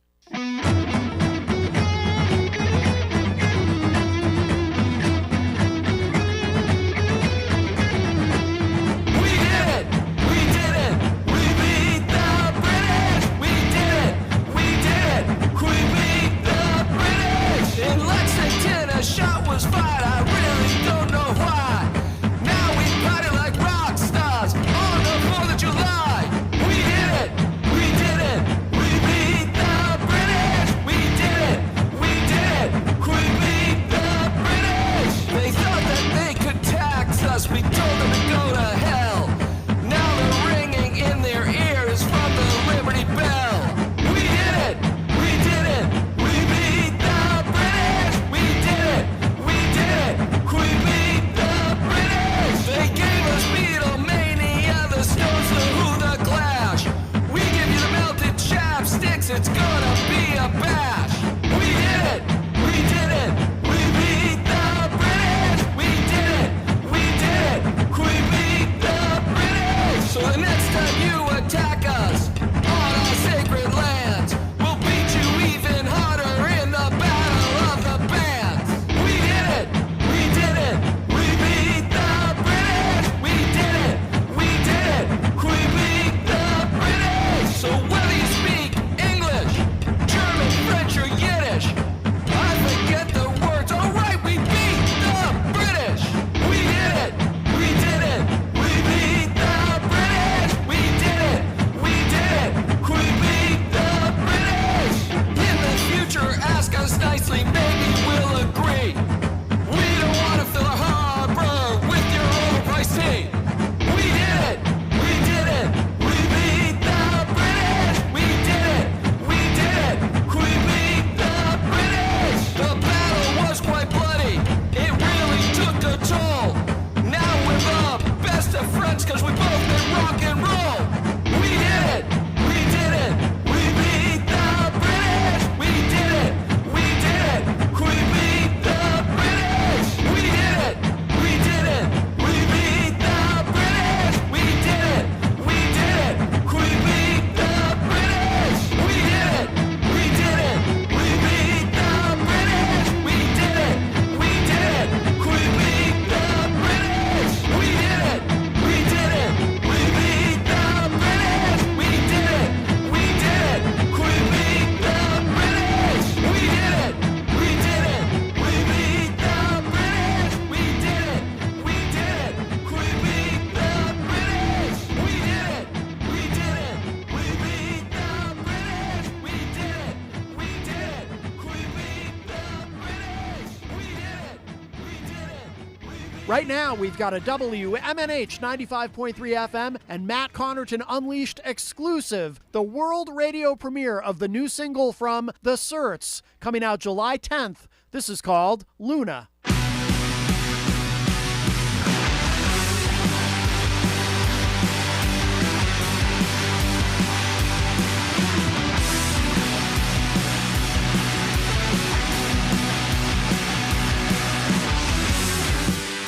It's all in my place.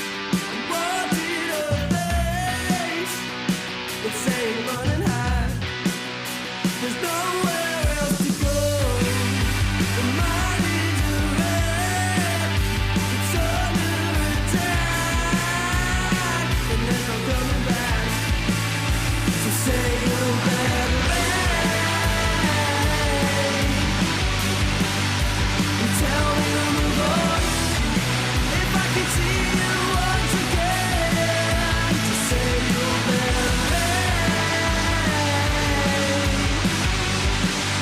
and tell me to move on. If I could feel it all again.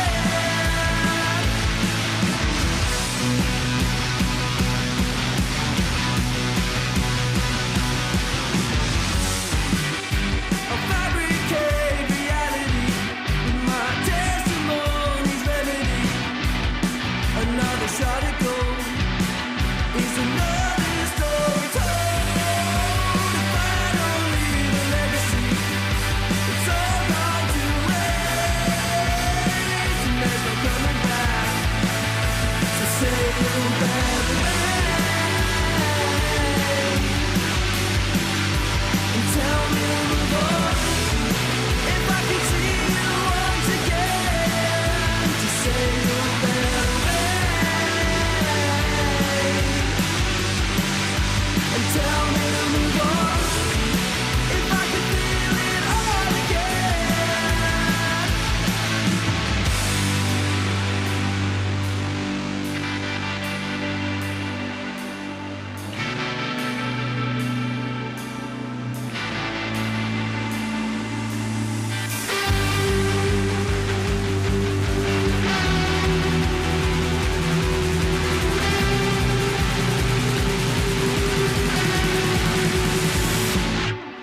That is Luna by the Surts, and that is the world radio premiere. You heard it here first on Matt Connarton Unleashed here at WMNH 95.3 FM, a world radio premiere. It comes out, I believe, July 10th, but we have it before anybody else. And, of course, we also heard We Beat the British from our friends, the Melted Chapsticks, who will be here with us in studio on August 1st. But today is, of course, July 4th, which is why we chose that day to play that song. So welcome, everybody. This is Matt Connarton Unleashed, and we are live from the studios of WMNH 95.3 FM in glorious Manchester, New Hampshire. Hope everyone is staying cool. It is very hot this weekend, but kind of appropriate, though, for July. I kind of think the 4th of July should be hot, shouldn't it? Just some quick music news. This is from digitalmusicnews.com, kind of appropriate for the holiday. They're reporting that 69% of Spotify streams in the U.S. come from American artists, the latest data reveals. It says Spotify releases some listening stats for America's 250th birthday, revealing that 70%, this says 70%, of the Spotify top 50 in the U.S. is made up of American music. So 69% overall, 75% of the top 50 in the U.S. is made up of American music. The United States is turning 250, and Spotify has released some fun listening statistics to celebrate the occasion. Again, this is from digitalmusicnews.com. According to the streamer, 69% of all streams in the country go to American artists, and American music makes up 70% of the Spotify Top 50 chart in the U.S. in 2025. Unsurprisingly, listeners in the South and the Midwest stream the most music made in America. In just the past week, Spotify says Mississippi topped that list, followed by West Virginia, South Dakota, Alabama, and Louisiana. The artists driving those numbers, quote, captured the breadth of the American sound, unquote, says Spotify, including chart topper Taylor Swift, Bad Bunny, Morgan Wallen, Kendrick Lamar, and Post Malone. Of those, Morgan Wallen has an exceptionally strong home market audience, with 74% of his streams coming from U.S. listeners, the highest share among American artists. Each year, I'm skipping ahead. Globally, Taylor Swift, Bad Bunny, Ariana Grande, Billie Eilish, and Eminem are among the most streamed American artists of all time. In the past year, people outside the U.S. streamed songs featuring at least one American artist 776 billion times. Each year, Americans play over 650,000 4th of July themed playlists featuring tracks like Bruce Springsteen's Born in the USA, Lee Greenwood's God Bless America, Katy Perry's Firework, John Mellencamp's ROCK in the USA, and Ray Charles's America the Beautiful. Pop, hip-hop, rock, indie, and country are the American genres most streamed within the country, while pop, hip-hop, rock, dance, and indie lead internationally. That doesn't surprise me. Over the last 5 years, streams of American country music have grown more than 94% outside the U.S. That's interesting. That does surprise me. Interestingly, English language tracks only account for 86% of streams in the United States, a number that's steadily dropping in the face of the continued rise of Latin and K-pop music. Bad Bunny, who mostly sings in Spanish, has undoubtedly contributed to this number, especially after headlining the Super Bowl halftime show earlier this year. So there you go, just some numbers and stats. Again, the headline being 69% of Spotify streams in the U.S. come from American artists, according to the latest data. Now, one other quick thing, because we do have to get to a break to show some love to our amazing sponsors before we enter hour number 3, Numero Trace. This is this is something that we've talked about now twice on the show, but I told you all we were going to follow this closely. It has to do with Taylor Swift. No, it has nothing to do with her wedding. Couldn't care less about that. But this lawsuit, Taylor Swift has been sued by this woman, I forget her name now, but she's got a podcast called Confessions of a Showgirl. Taylor Swift has an album called Life of a Showgirl. So this woman has sued Taylor Swift, and I think it's a frivolous lawsuit, but we've covered this twice on the show now because the story keeps evolving, and this lawsuit, while I think it's frivolous, has not gone away. This has not gone away, and there is an update on this. Again, this is from musicbusinessworldwide.com. Taylor Swift moves to dismiss showgirl trademark lawsuit, calls amended claims absurd. Okay, it says here, Taylor Swift's legal team has filed a second motion to dismiss the trademark infringement lawsuit brought by Las Vegas performer Marin Flagg, I couldn't remember her name before, over the branding of the life of a showgirl. The motion, filed on Tuesday in the U.S. District Court for the Central District of California, targets the first amended complaint that Flagg filed on June 16. It was filed on behalf of all four defendants, Swift, TAS Media Rights, UMG, and UMG's merchandise arm Bravado International Group, by attorneys at Venable LLP. A hearing on the motion is scheduled for October 7. The defendants first moved to dismiss the case in May, arguing that Flagg's original complaint failed to state a viable claim and lumped the defendants together more than 90 times. Flagg responded by filing an amended complaint that resurrected her case, assigning such defendant a separate role and added allegations that each directed its conduct at California. Some of this I don't really understand, but I'm not a legal expert, but we'll go on. In the new motion, Swift's lawyers argue that the amended complaint fares no better than the original. The filing states, quote, by filing the amended complaint, plaintiff concedes that her original claims were deficient and her second attempt fares no better. This lawsuit is merely plaintiff's latest attempt to generate publicity by associating herself with Miss Swift, unquote. There's more to this. I don't know if, we're not going to have time to get through the whole thing, but basically, so if you don't know, Marin Flagg, I guess that's her name. She has a podcast called Confessions of a Showgirl. I guess she's been doing it for a long time. Taylor Swift releases the album Life of a Showgirl, and Marin Flagg says that's trademark infringement. She's infringed on my trademark. The reason I say that's frivolous is, yes, both have the word showgirl in them. They also have the words of and in them. So what? This is in my opinion very frivolous. There's no confusion here. No one is going to confuse a podcast hosted by a former Las Vegas showgirl with a Taylor Swift album, both of which happen to have the word showgirl. If you buy into Marin Flagg's argument, then you also have to buy into this idea that I guess she just owns the word showgirl, and anyone who uses the word showgirl in any capacity is somehow infringing on her trademark. It's absurd. I'm going to skip down a little bit. I just want to make sure that we're not missing anything important in this little update. But the point is, and the details don't matter so much at this point. It's just that I can't believe this is still going on. Like, how has this not been thrown out of court?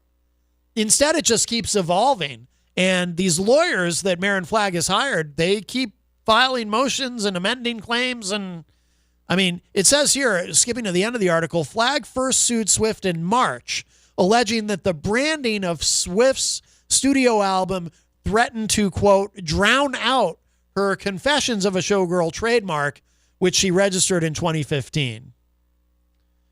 Life of a Showgirl was released in October of 2025 and sold more than 4 million equivalent album units in its first week in the U.S. By the way, one other detail that's not mentioned here, but when Swift's album first came out, Life of a Showgirl, Marin Flagg tried to associate her podcast with the album.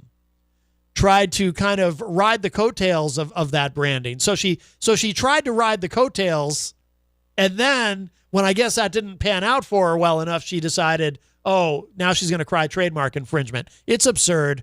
She doesn't own the word showgirl. But this thing has not been thrown out, and it keeps going. And I don't know, these lawyers that she has, they keep trying. So there you have it. So just a quick update on that. All right, we do need to show some love to our amazing sponsors, and if any of them are listening, happy Independence Day. And on the other side of that, we'll be entering the third hour of Matt Connarton Unleashed, and we will have the band Million Years on the show. Cannot wait. So stick around. Plenty more to come. Nana's Kitchen and Pizzeria.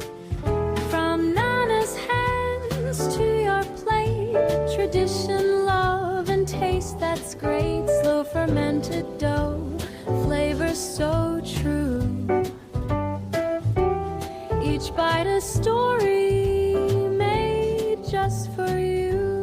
603-232-9366. Nana's Kitchen and Pizzeria, 15 Dartmouth Drive, Auburn, New Hampshire.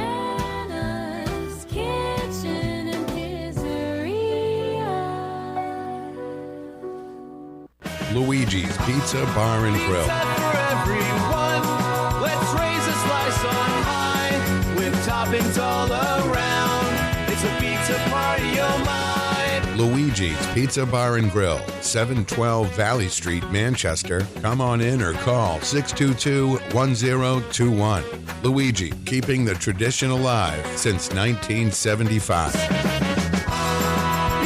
for everyone, come join the feast tonight. With each slice and topping, everything feels so right. In times of crisis, you need a law firm that stands by your side. With over 40 years of experience, Craig and Getsoulis is dedicated to fighting for your rights. As former state prosecutors, our attorneys have the knowledge and trial experience to provide an aggressive defense against any charge, from DUIs to homicides. If you've been injured, our compassionate team will assess your case and fight for the compensation you deserve.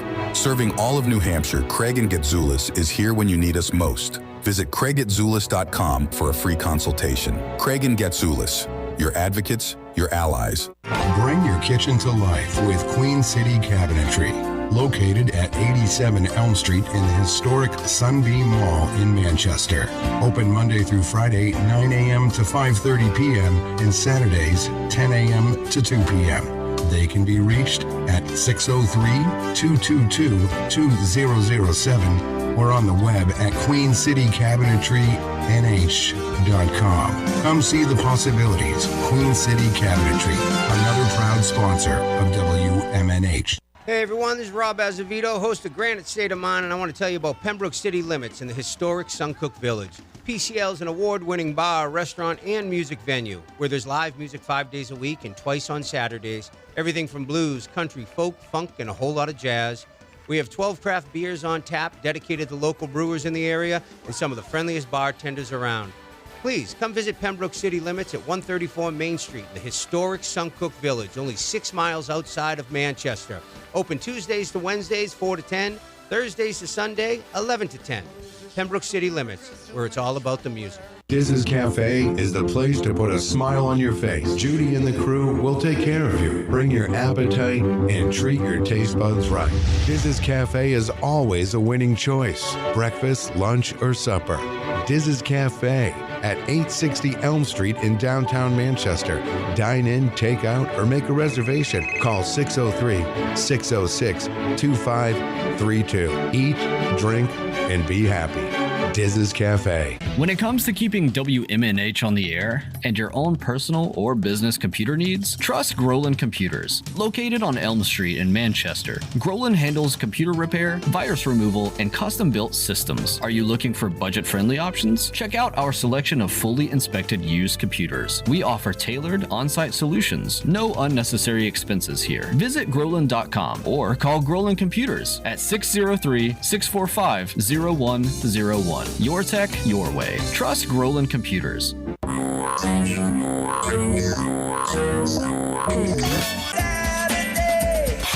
Midnight.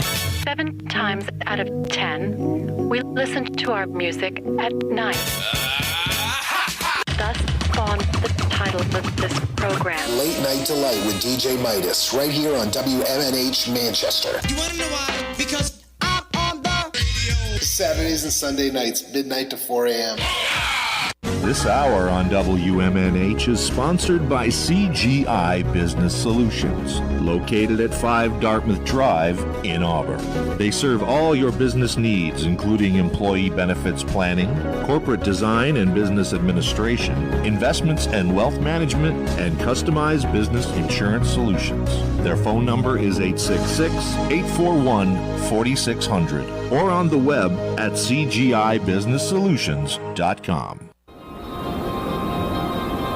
Behold the harmony of airwaves as you immerse yourself in the captivating frequencies of WMNHLP, the sonic heartbeat of Manchester, transcending through the ether at 95.3 megahertz frequency modulation. Our transmissions emanate from the zenith of 1000 Elm Street. Venture into the heart of our creative realm at 119 Canal Street, where innovation and sound collide. We bear the imprimatur of Manchester Public Television Service in the venerable city of Manchester, New Hampshire, USA. Enrich your auditory journey with the depth of our licensed residents. Dispatch your missives to WMNH953@gmail.com or traverse the virtual corridors of WMNHradio.org. Engage with our sonic vibrations by communing with us through the digital channels. Your radio beckons, eager to enthrall you with its mesmerizing cadence and envelop you in a symphony of boundless auditory wonder. WMNH, rip the knob off. We're back from the break. Matt Connarton Unleashed.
Oh, I love it. That is Elevated. The band is Million Years, and we have entered hour number 3, numero trace of Matt Connarton Unleashed. And let's get this up because we got a couple of the guys from the band Million Years here with us via Microsoft Teams. Hey, guys, welcome. Hi, Matt. How are you doing? Good, good. Good. Please introduce yourselves. Yeah, so I'm Steve. I'm the bass player, and we've got our handsome frontman, which is James. Yeah, I do vocals. He does vocals. Yeah. And the rest of the lads are currently tied up with family on the weekend, so we're holding the fort at the moment. But before we jump on, I just want to say Happy 4th of July to you guys. Thank you. As a Brit, it's kind of like, okay. But yeah, Happy 4th of July. Well, thank you very much. I'll tell you, it's funny. Last night I watched fireworks with British people. who happen to be here in the area. We've got a lot of shared values, haven't we, between US and UK, which is great. And long may that continue. There we go. There we go. Well, I heard it's actually Oasis Day in the UK. Is that true? Jim, I have no idea. Oh, yeah. That's what somebody told me. Oasis is getting a lot of coverage with the World Cup currently, though, because it's one of the theme songs off the back of the matches that England are playing. So we've just got our next match is Mexico, is the Azteca. And then we've got to wait up till 1 o'clock on Monday morning. So by the time the match finishes, that's 3 o'clock. So I expect no one in the UK to be at work at all whatsoever. So yeah, fun times. No Things you doubt. have to do, eh? Now, where exactly in the UK are you guys? Are you in Durham? Is that correct? Yeah, just outside of Durham. So for those who don't know, we all don't live in London. Durham's in the northeast of England, just south of Newcastle. It's close to the Scottish, about an hour and a half away from the Scottish border. So we're northern, proper north. We're more northern than Manchester. Gotcha. Yeah. Now this band, Million Years, you guys haven't been around for that long, right? Did you form just last year? Is that correct?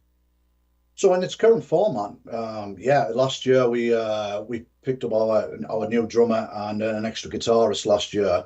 And everything that you've heard, that tune that you just played there, Elevated, is off the back of that. It's our newest guys at the moment, but we started the band, It was about 2 years ago, wasn't it? Yeah, about two and a bit years ago. But it's just developed and it's changed quite a few times, and now we've got 5 of us, so yeah, we're hitting on from there. Yeah. Gotcha. I love the single Elevated. Now that's the newest single, correct? That is, yeah. That was released early this year. And I believe we might have another single to show folks later on the show for yourself, which is Circles as well, which was released last year. But we're just about this month, July, about to lock ourselves in the studio for a week, and we're looking to put together a 4-track EP, which we're hoping really shows a marked step in our evolution as well, with some of the ideas that we got. So heavier, faster, more in your face as well. Oh, some of those riffs. Outstanding. So tell me about the track Elevated and what was the genesis of that in terms of the lyrics of it, because my understanding is there's a little bit of a story here. Yeah, certainly, Jim. It's about when people try to put you down kind of thing, and then showing them who's the boss kind of, and coming back and being stronger for it, and showing people like you're not weak and you're strong, basically. It's the proverbial middle finger. Right. It is the proverb. Plus, the other side of that as well is, all of us in the band, we're all mid-30s, apart from myself. I'm the old man of the band. I'm in my 40s. Yeah. And a lot of people say, "Well, aren't you too old to be doing this?" No, not at all. And it's kind of the middle finger to that mentality as well. Yeah, that's excellent. No, I can appreciate that. Did someone actively try to discourage you guys from doing this, or for that reason? Oh, there's been a fair few, in the last few years, Really? people saying, "Aren't you too old?" Stuff like that. But obviously, I don't listen to them. I keep on pushing forward. Yeah, absolutely. Yeah, you can't let other people define what you can do and what you're capable of, and I feel like there's just generally less ageism though than there used to be when it comes to music. You look across the scene. You've got bands like Kiss, keep doing the last two whatever. Iron Maiden. The age of those guys now, Metallica kicking on. Age is just a number. It shouldn't mean anything. You do see it in the industry though that of course we haven't got the side of youth on our side, should we say, and there's a lot of in our area there's a lot of younger bands that are coming through and automatically get some more of that attention because of the youthful looks and the way they go about things. But I mean, at the end of the day, we love it. We don't really care what other people say in that regard. It's nice to get good feedback. It's nice to take negative feedback and adjust from that as well. But it's always nice to put the middle finger up and do what we love. Absolutely. I agree. I can get on board with that 100%. Are you guys playing a lot of shows? We've gone into a slight remit while we a bit of a break and we focus on the EP. So plenty of practicing and tuning down on that, making sure it's tight as a duck's bum hole, should we say. And I'm making sure I don't breach the watershed here or anything like that, so that's fine. So yeah, of late, but we've got a couple of smaller festivals in the north of England coming up in August after we come out of our EP session, which is quite nice. And we are working with a few people with plans for the EP release show and some bigger gigs as we move through the year into next year as well. So yeah, there's plenty of foot. We've done plenty of gigs over the past year and a half all over the northeast, and we're just starting to spread further afield now, and hopefully trying to get down in the middle of the country. And you never know, go to the big smoke, which is London, and maybe make our mark down there at some point. Excellent. I'm glad too that you're going to be doing a couple of festivals, because I always say those are such fantastic opportunities, not only to expand your audience because you get in front of a crowd that might not know you or might not be familiar with you yet, but also too just the connections that you make, backstage, the industry people that you meet. It can really be, the festival experience can really be helpful. Yeah, it's that networking, isn't it? It's not you put your business hat on and you try and network, but at the same time, it's so nice to meet other people and strike up friendships with people with similar ideas and focus, and it's nice. It's nice to see the other bands as well at these gigs and festivals, because there's a lot of bands on, and there's differentiates across the day who's playing what kind of genre. We do generally sit in that rock, alternative rock, post-hardcore punk genre. Yeah. In that right. So, but there are, bands at these festivals that sit down the alternative or even grunge. There's a lot of that still kicking around, even though we're 30 years past it. You know what I mean? It's cyclic as well. You'll see the music come round in cycles. Yeah, I had a guest tell me recently, a guest from the UK tell me that grunge is actually really big there right now. Is that true?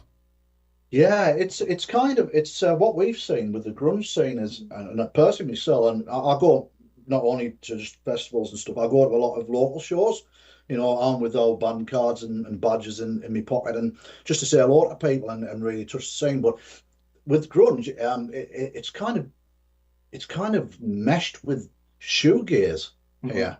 Yeah. As well, so there's that dreamy shoegaze grunge element that's going off, which is like a modern take, I believe, on grunge, which is quite interesting to hear, and it's quite nice. I mean, obviously you can't beat the old guys like Nirvana and Pearl Jam and all that, and Alice in Chains, etc. So, but it's nice, and it's that cyclic.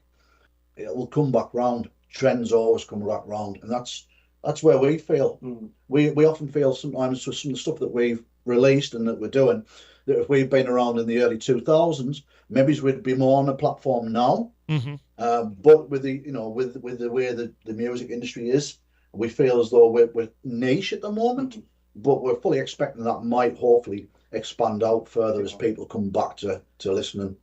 Right, no doubt. I mean, how do you kind of, everyone always hates this question, but how do you kind of define your sound or categorize your sound? Because I hear, it's some hardcore elements certainly, but also there's some groove there. And Steve, I'm a bass player myself, so I pay attention to you're picking the bass line up. It's quite hard. It is. We've been asked so many times. We've gone from alternative rock. Are we in punk? There's a few people compared us to Rise Against. I think that would be quite a close-ish band, but not the same, if that makes sense. But I think also because the five members, the lads who are in here, we've got Enders on drum, we've got Dan who does guitars and vocals, and Anthu is the second guitarist. We've all got different genre styles that we're brought up on and what we like. Jim, you like The Cure and stuff like that, don't you? I was brought up on Meatloaf, Led Zeppelin, and all that classic. Some of the other lads are into more skater punk. On Fire. And you kind of find that sits in, and that's why when we get asked, we say we can't pigeonhole ourselves, because it points there is thrash, it points there is a bit of groove and a bit of funk, and it's and the points there is a punk vibe there. And to pigeonhole us is a bit hard. However, we'll take that as a compliment, because that means that we're doing something different, hopefully.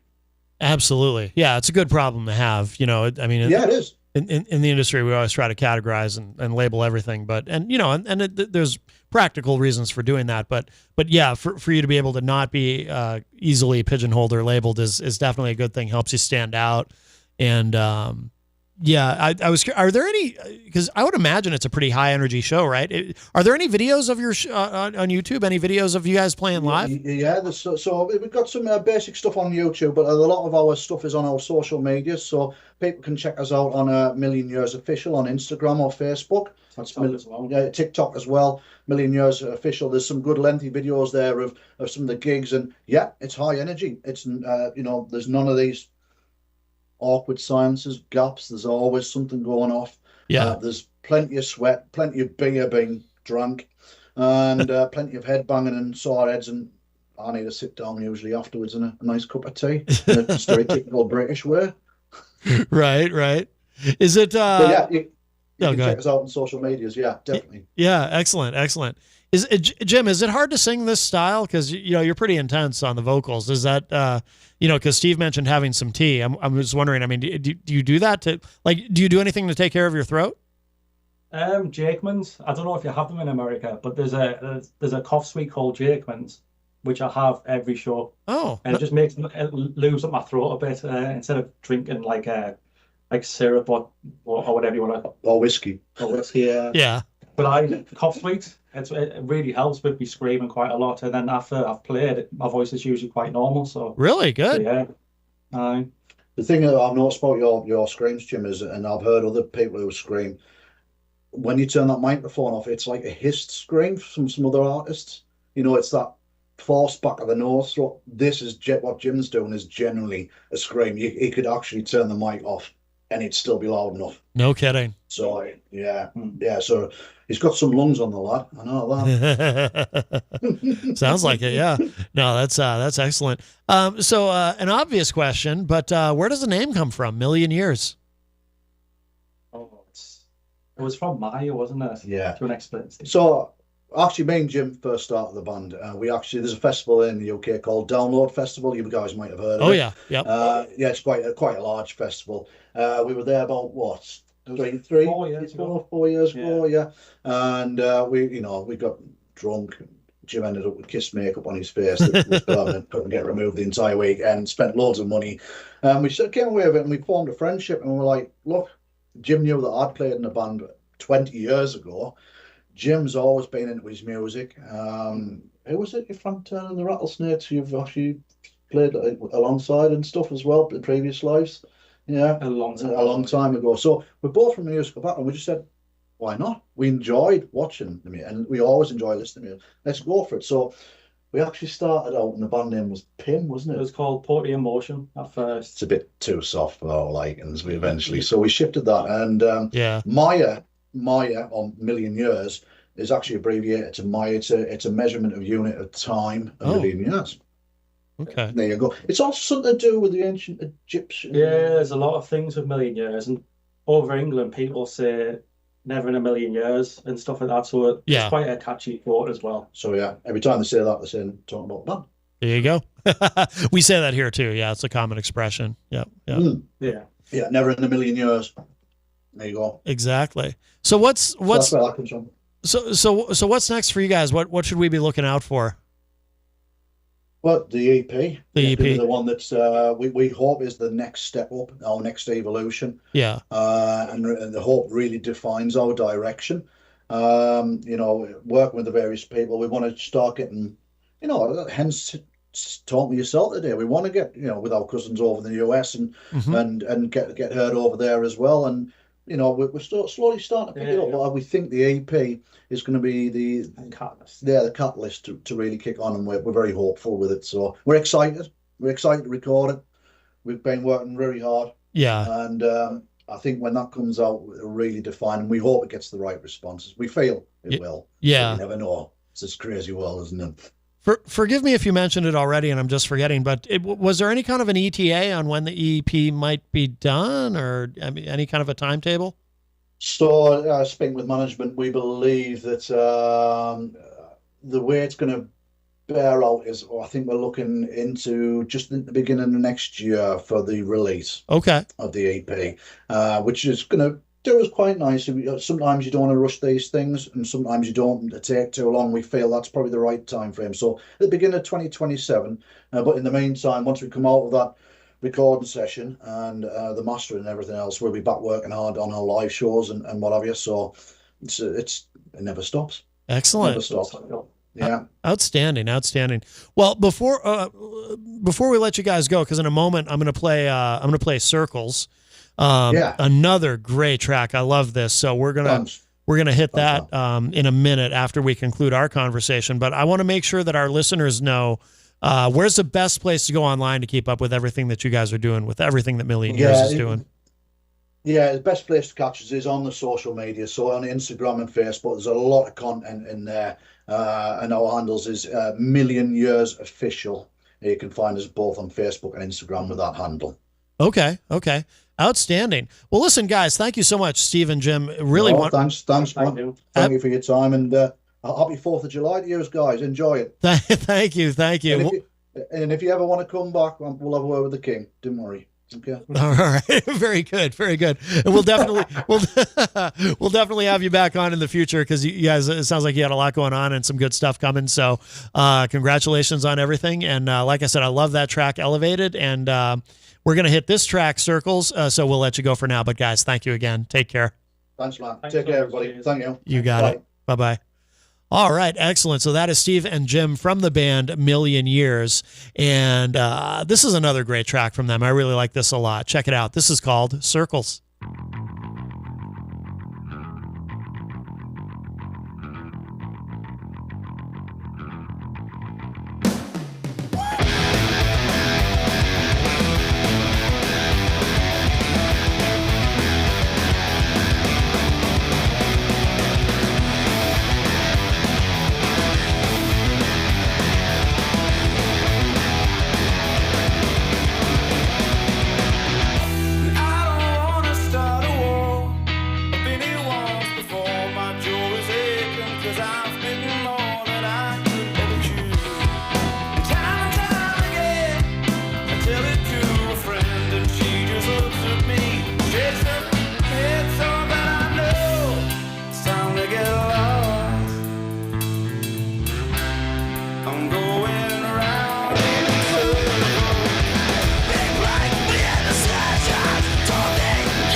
That is so good. If I sound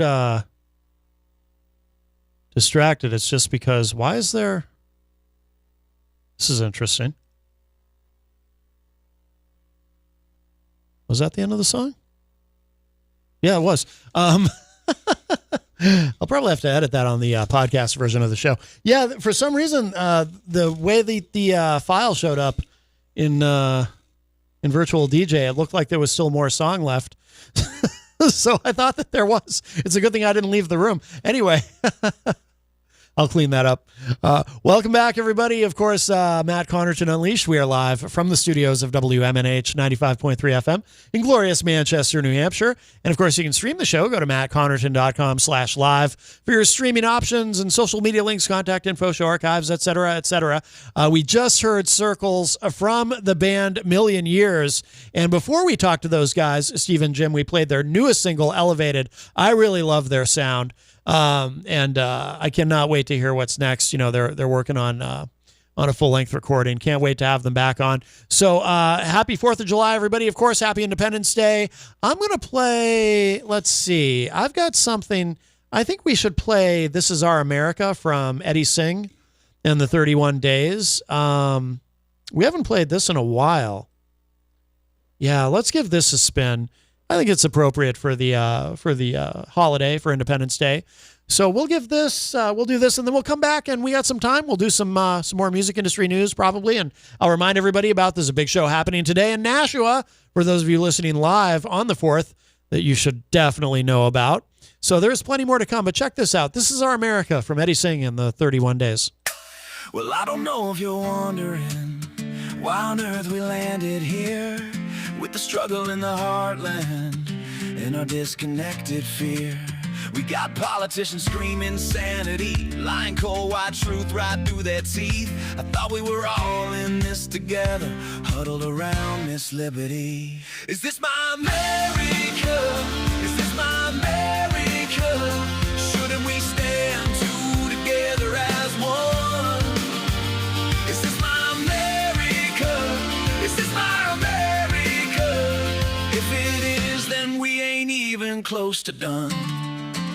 We gotta take it to the cities, we gotta take it to the streets, 'cause these prophets of division are tearing down all our hopes and dreams. I don't care if you're a Democrat, I don't care if you love the states' rights, I don't care if you're independent, I don't care if you're black or white. Is this my America? Is this my America? Home of the brave and of the free. Is this my America? Is this my America? Huddle round Miss Liberty. We have not forgotten who we are. We are bound together near and far. You and me. You and me, you and me, you and me, you and me.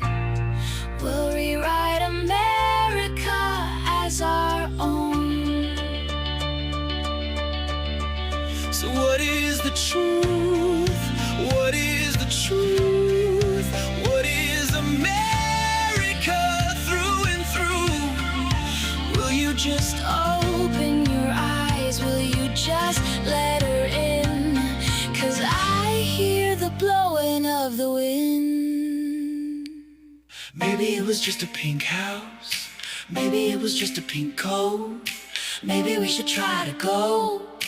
Maybe we should take it slow. Maybe we should just have some fun. Maybe we were both born to run. Maybe we should just take a chance. What else? Maybe we should just get up and dance. Is this my America? Is this my America? Home of the brave and of the free. Is this our America? Is this our America?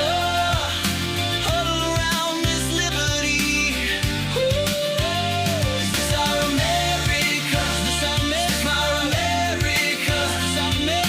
Every eye, every voice, every ear. Is this our America? Is this our America?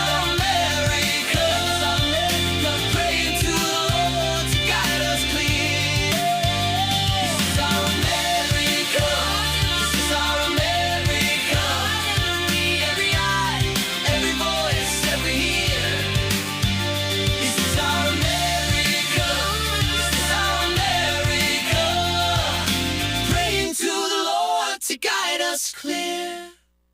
Is This Our America? That is Eddie singing the 31 Days. I'm going to play one more song for you before we get to some more music news because Aaron Bilodeau, we recently featured his newest single from the album Lid Liquor, his new song, The Passenger, which I believe he actually played for us too live the last time he was on the show, but he is scheduled to come back next week, July 11, Aaron Bilodeau here with us live in studio, and I did see him in the chat room also. So I think we should play this song. He's got such a unique sound, and I love watching him play. I know he's coming in next week. I don't know if he's planning to play live next week or not, hopefully, but I just love watching him. As a bass player, he's an incredible bass player. He's far, far better than me.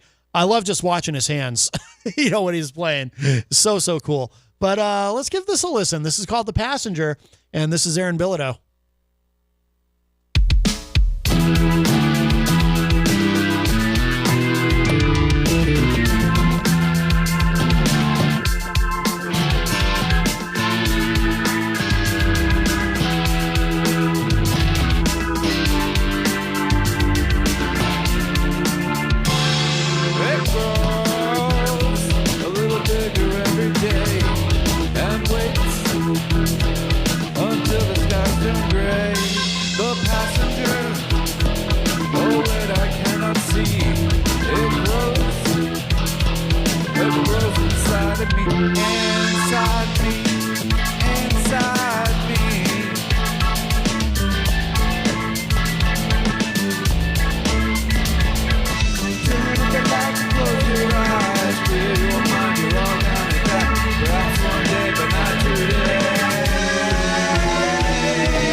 That is The Passenger from the album Lid Liquor from our friend Aaron Bilodeau, who will be here with us in studio next week. Can't wait for that. Welcome, everybody. If you are just joining us live, yes, we are actually live, even though it is a holiday, July 4th, 2026. Happy Independence Day, everybody. Matt Connarton Unleashed. We are at the WMNH 95.3 FM studio in glorious, but hot, very hot Manchester, New Hampshire. I don't even know how hot it is right now. I'm lucky. I don't mind the heat, although I have to admit, yesterday it did get a little oppressive. Oh, it's only 86 degrees right now. Oh, that's actually cooler today. I mean, high 80s. It's supposed to get up to high of 87. But compared to last couple of days, that's actually not too bad. But it's summer. What do you want? It's my favorite time of year. I do so love the summertime. But yes, happy Independence Day, everybody. And we've had some great guests on the show today, all of whom just happen to be British.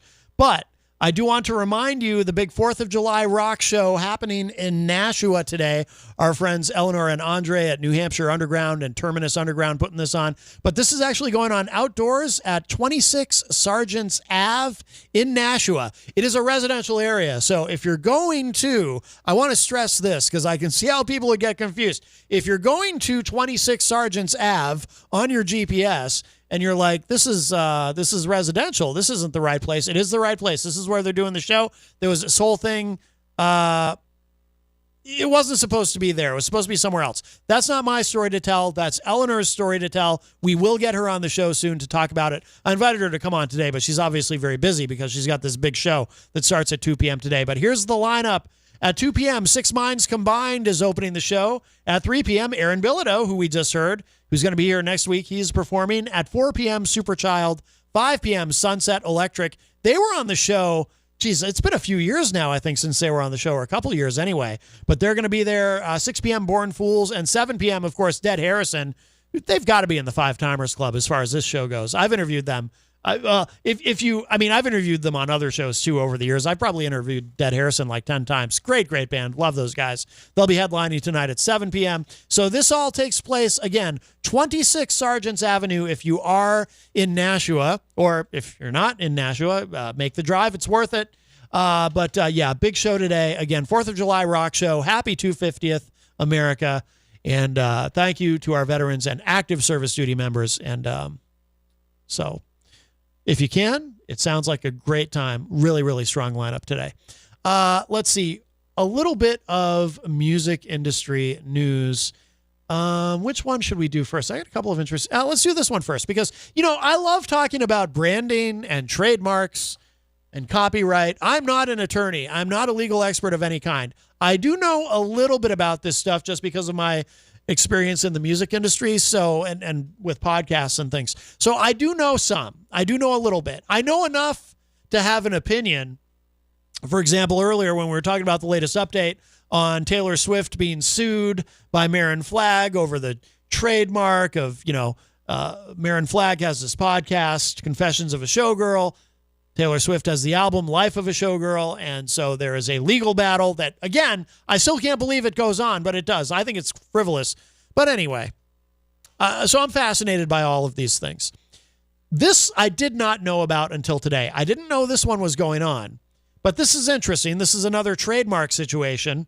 This is from digitalmusicnews.com, one of my favorite websites for music industry news. Sydney Beach brand beats M&M in legal battle over Swim Shady trademark. Okay, so they've been using this trademark, this company, Swim Shady. It says here, Sydney Beach brand Swim Shady has secured a trademark victory against rapper Eminem, who argued the company's name was too similar to his alter ego.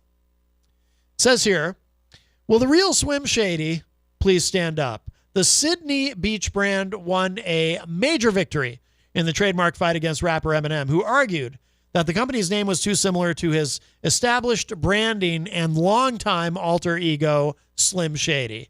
Now, the Australian Registrar of Trademarks has narrowed the scope of the musician's claim. On Wednesday, the IP Australia delegate, IP for intellectual property, the IP Australia delegate determined that his existing trademarks had not been significantly used across Australia. Evidence showed that Eminem's existing Australian trademarks for Shady and Shady Limited hadn't been genuinely used across a range of merchandise categories, including clothing, bags, and footwear during the relevant period. Moreover, evidence further showed that there had been only 3 recent sales of Shady merch to customers in Australia during that period. The delegate also found that there were insufficient evidence that Eminem had exercised the level of control over the Australian sale of merch required to maintain trademark protection in these specific categories. That brings up an interesting question that I want to circle back to. Something about this I've always wondered. And again, we're talking about this is, the laws in Australia are not the laws here, but there's a broad question that I've been thinking about when it comes to trademarks, but we'll come back to that. So more to this. Again, this is from digitalmusicnews.com. As a result, the Shady and Shady Limited trademarks will now be removed from several merch categories, thereby allowing Swim Shady to continue selling under its existing brand. The main issue at hand is the timing. Eminem has long been known by his Slim Shady moniker, but he did not register Slim Shady as an Australian trademark in the country until after Swim Shady launched its own business. Swim Shady founders Jeremy Scott and Elizabeth Afrikoff said, quote, "While this is an important milestone for Swim Shady, it is one step in the broader trademark proceedings, and we recognize there are still matters to be resolved," unquote. Indeed, the Australian ruling is just one part of the broader dispute. M&M has also opposed Swim Shady's trademark in several jurisdictions, including the United States, the United Kingdom, and Japan. Meanwhile, his legal team has until July 22nd to appeal the decision in Australia. It's just the latest ruling in a series of high-profile trademark disputes, including Katy Perry's battle against Sydney designer Katy Perry and Taylor Swift's fight against a real-life showgirl. That's the story of the Taylor Swift thing, is what we talked about earlier. I did not know. So Katy Perry, I guess, I'm going to have to click that link because now I'm curious. We'll go down that rabbit hole. So I guess Katy Perry has been in some sort of legal battle with a designer from Sydney, Australia named Katy Perry. Uh-oh. So this brings the question that I always wonder about with this stuff. Let's go back a little bit. And again, I understand Australian law is different than in the United States, but let's see. Okay, this paragraph here. Moreover, evidence further showed that there had been only 3 recent sales of shady merch to customers in Australia during that period. The delegate also found that there was insufficient evidence that M&M had exercised the level of control over the Australian sale of merch required to maintain trademark protection in the specific categories. So it raises the question, this is something I've always wondered about. What if someone trademarks something? They trademark a name, and then they just never do anything with it. So they own the trademark, and then they just park it. I don't know if that would be the right term. We use that term when it comes to website domains. You know, if you buy a web domain and you park it, you don't do anything with it. You just own it because you want to own it in case somebody needs it. They're going to have to pay you for it. What's to prevent people from doing that with trademarks? Is there anything to prevent people from doing that with trademarks? If you just think of something that's a cool name and you find out nobody has it yet, and you say, I'm going to trademark that. So if somebody wants to use that, they're going to have to come to me for it, or I'm going to get some sort of money from that. What's to prevent people from doing that? And I don't know. Apparently, in the Australia system of doing this, there is sort of a safeguard built in against people being able to do that, because if you buy a trademark, but then you're not using it. So in other words, M&M, after the Swim Shady brand launched, M&M, his legal team, went ahead and filed this trademark in Australia, right? Retroactively, in effect, right? But if they're not doing anything with it, and they're not going to do anything with it, I mean, it's almost a form of harassment in a way. Now, the way that M&M's legal team probably argues it is they would say, well, if it were not for Slim Shady, there would be no Swim Shady. Because obviously the point of the name Swim Shady, that's a play on the name Slim Shady, right? Swim and Slim rhyme, and it's not hard to figure out. In other words, if M&M had never used the Slim Shady alter ego and used that name, the Swim Shady brand would not exist. They would have called it something else, right? So that's probably how M&M's legal team argues it and why it's trademark infringement. But it sounds like in Australia, if you own a trademark, but then you're not using it, you're just parking it. Again, I don't know if that's the term when it comes to trademarks. You can't just claim it in perpetuity that your trademark is being infringed upon. And again, I don't know if the U.S. Patent Office, for example, treats that the same way. I don't know if they do. I hope that they do, because I think that they should. Because you shouldn't be able to just buy a trademark just to have it and then never do anything with it, and then be able to sue somebody because they're using it, especially because I assume the Swim Shady trademark was approved by Australia's, IP delegate, right? So now they're using it. You don't just, if you're a big company like that, you're not just going to like a big swimwear company or whatever. You're not just going to start using a trademark without being sure that you can legally, right? Anyway, so that's something I've always wondered about. What's to stop people from abusing the trademark system? It's not that expensive. I know because I've done it. It's not that expensive to file for a trademark. So what's to prevent someone from just buying up lots and lots of trademarks that they think someone's going to want to use? Or if you have knowledge, almost like insider trading, although that's definitely not the right term in this. I don't know what the term would be here. But if you have knowledge that somebody is going to be wanting to trademark something potentially, and you have some sort of insider knowledge about that, and you say, oh, I'm going to run and register this trademark. Now, I do know in the U.S. Trademark and Patent Office, they don't just give out trademarks like candy. You do have to supply some documentation. But again, what's to prevent someone from just kind of doing that frivolously and presenting that they have the intentions of using this trademark for something, but then in the end they don't use it, they're just parking it. So it's something I wonder about. Now, I wasn't planning on doing this, but now I'm curious. I'm going to click this and see what this Katy Perry thing is all about. So apparently, this happened back in April in 2023. So this is not recent news, but I do think it's relevant. So, and that's why they included the link in the article. So I'm just going to go ahead and look at this. This is from digitalmusicnews.com. Katy Perry beats Katy Perry in a David and Goliath trademark battle, saying this is a win for small business. Okay. All right. So singer Katy Perry has lost a trademark lawsuit by Australian fashion designer Katy Perry. Katy Perry sued the pop star for allegedly infringing the designer's trademark with her merchandise. Oh, interesting. Okay. So on Friday, April 28th, and again, keep in mind, this is a few years ago, Justice Bridget Markovich ruled that clothing sold during Katy Perry's 2014 Australia tour breached designer and small business owner Katy Perry's trademark.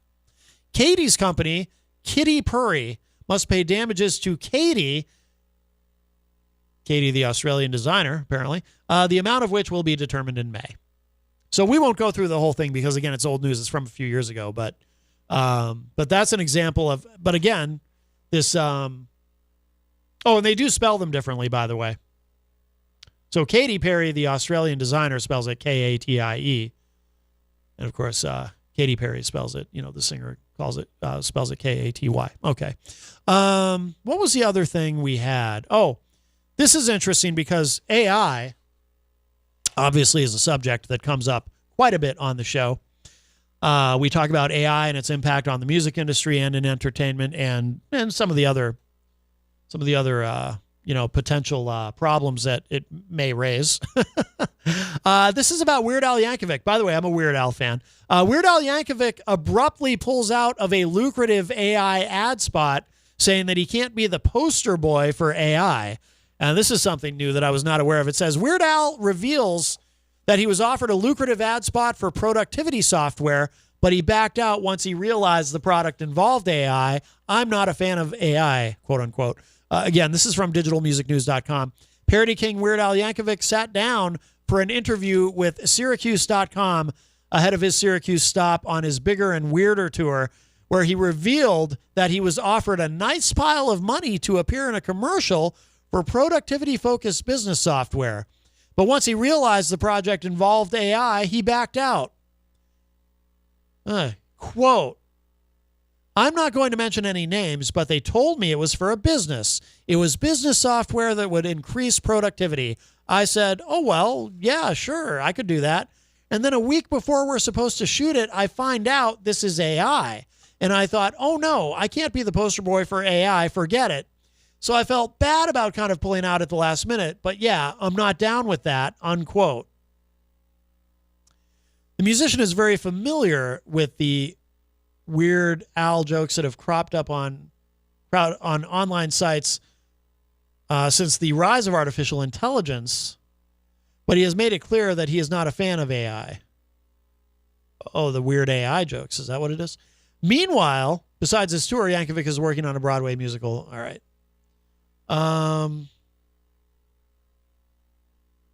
won't get into that, but I'd be curious to know, though. Here's the thing about this. And again, I respect his decision, but I would just be curious to know when he says, well, I found out the software was AI.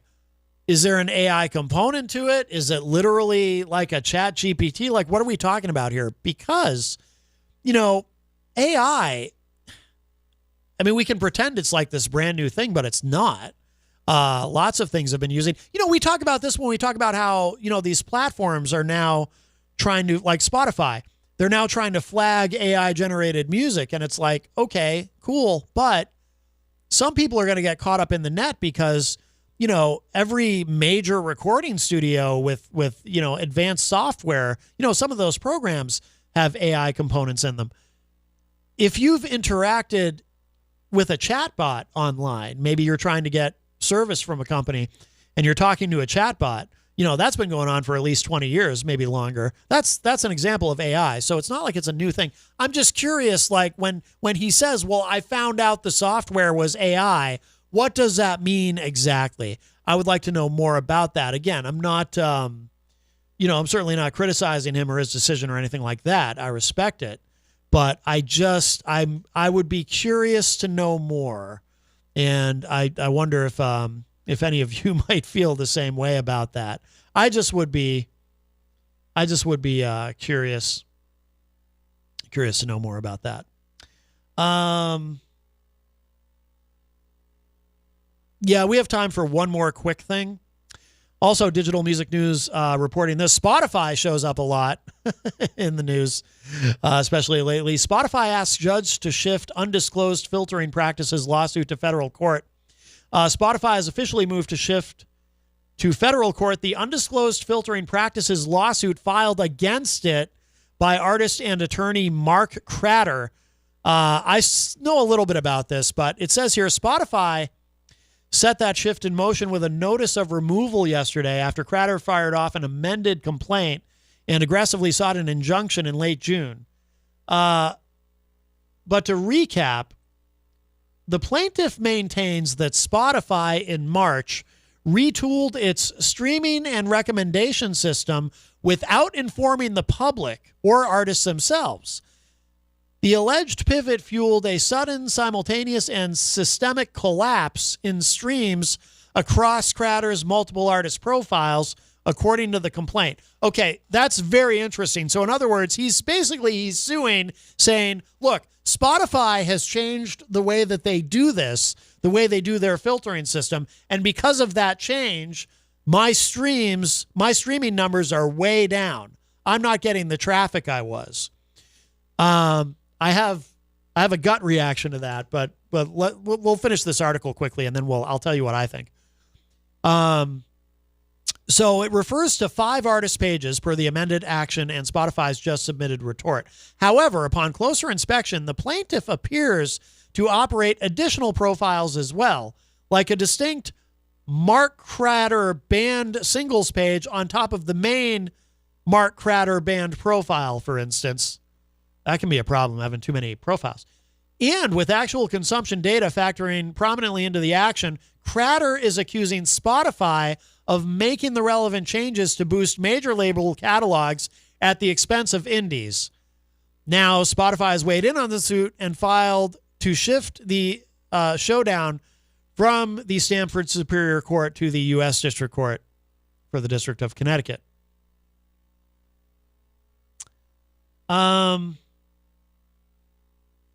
There's more here about that specifically, about what Cratter is trying to do in terms of moving the case to the U.S. District Court. I just would say, though, I'm not sure. I'm not someone who wants to defend Spotify, but I don't know. Can you, if you're an artist and you have your music on a platform and that platform changes something about how the algorithm works, how their search functions work, how their filtering works in this case, can you then sue them for that because they've damaged you in some way? I am pretty skeptical. I don't want to say this is frivolous, but I don't know. I kind of do want to say this is frivolous. I mean, first of all, these platforms, and I don't have much experience directly with Spotify because I haven't been releasing my own music, but I mean, I have some experience with YouTube. They're always changing their rules and how things work and what shows up and what doesn't in searches and et cetera, and how the algorithms work. They're always changing things. So is Facebook, so is a lot of these platforms. But, and in the case of YouTube, a lot of creators, a lot of podcasters have been damaged in many different ways, in many different instances over the years by YouTube specifically. And I've had my problems and complaints about YouTube. But I don't know. I mean, to actually sue one of these platforms for changing how they do things, I mean, it's not as though, I would assume, it's not as though Spotify, somebody sat in a room at Spotify and said, let's really screw over Mark Cratter. We're going to change something about how our platform works so that we can decimate this guy's streaming numbers, right? I don't think there was any malicious intent here on the part of Spotify, so I'm not sure about going and suing them. It seems strange to me. I don't know if it's frivolous. And again, I don't want to be defending Spotify. Obviously, at the end of the day, I will always advocate on behalf of artists because of my background.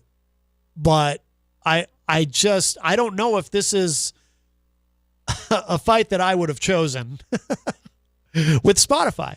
I mean, they're a private company. I don't think they're publicly traded, are they? They can really kind of make whatever rules they want to about how their platform operates, right? I mean, we had a discussion on not on this show, but on a podcast that I do separate from all of this, where we were talking about, does the rights of a platform to control how it operates and how and whether someone can even be operating on their platform. These are private companies that, we might not like it. It might feel like censorship when they do things to either remove us from their platforms or to potentially hide our content or lower our streaming numbers, etc. But ultimately, they are private companies and they have a right to do what they want to. So I just don't think I don't think this guy, Mark Cratter, is going to win, I guess that's my long-winded way of saying that. All right, we need to begin to wrap up. I do want to thank everyone who joined us today on the show and wish everyone a very happy and safe 4th of July. Happy Independence Day to everybody. And, of course, I want to thank all of our great guests today. We had the Radio Addicts, Million Years, the Azarescens, and, of course, I want to remind you one more time before we go, if you are listening live on Saturday the 4th, the 4th of July rock show happening at 26 Sergeants Ave in Nashua starts at 2 p.m. Six Minds Combined, Aaron Bilodeau, Superchild, Sunset Electric, Born Fools, and Dead Harrison all performing live. And again, it is a residential area, so if you're going there, you got your Google Maps and you're going to 26 Sergeants Ave and you think, this doesn't look right. It is right. You're in the right place. It is a residential area, but there's going to be a lot of great music happening today. So again, 4th of July rock show, 26 Sergeants Ave in Nashua. Please go support our friends Eleanor and Andre from New Hampshire Underground, Terminus Underground. Definitely a lot of great talent performing there today. If you want to know more about me and what I'm up to, you can go to my website, mattconnarton.com. Not only will you find information about this show there, but also if you'd like to book a hypnotherapy session or just set up a free consultation, you can do that too. I am a certified hypnotherapist. I can help you quit smoking, lose weight, deal with phobias, all kinds of stuff. You can learn more. Just go to my website, mattconnarton.com. Hit me up, contact me. I would love to talk to you. Also, Jenny's website, she's been up to a lot of great stuff. She's been doing some traveling. Go to jencoffee.com for everything that Jenny is doing. She has been up to some good trouble, as we like to say. And if you missed any part of today's show, it will be up in just a little bit. You can find it at my website, mattconnarton.com. And of course, our new site, mattconnartonunleashed.com. You can find it there as well with our searchable database. We will conclude, I think, with I think we should give this one more spin. Again, with apologies to my British friends, and to the guests that we had today, but it's all in fun. But I think we should close out because it is a patriotic song to end our show today, 4th of July. Our friends, the Melted Chapsticks, who will be here with us August 1st. And can't wait for that. But they released this especially for the 4th of July. So I will leave you with this song. This is called, from the Melted Chapsticks, this is called We Beat the British. Bye, everybody. Happy Independence Day.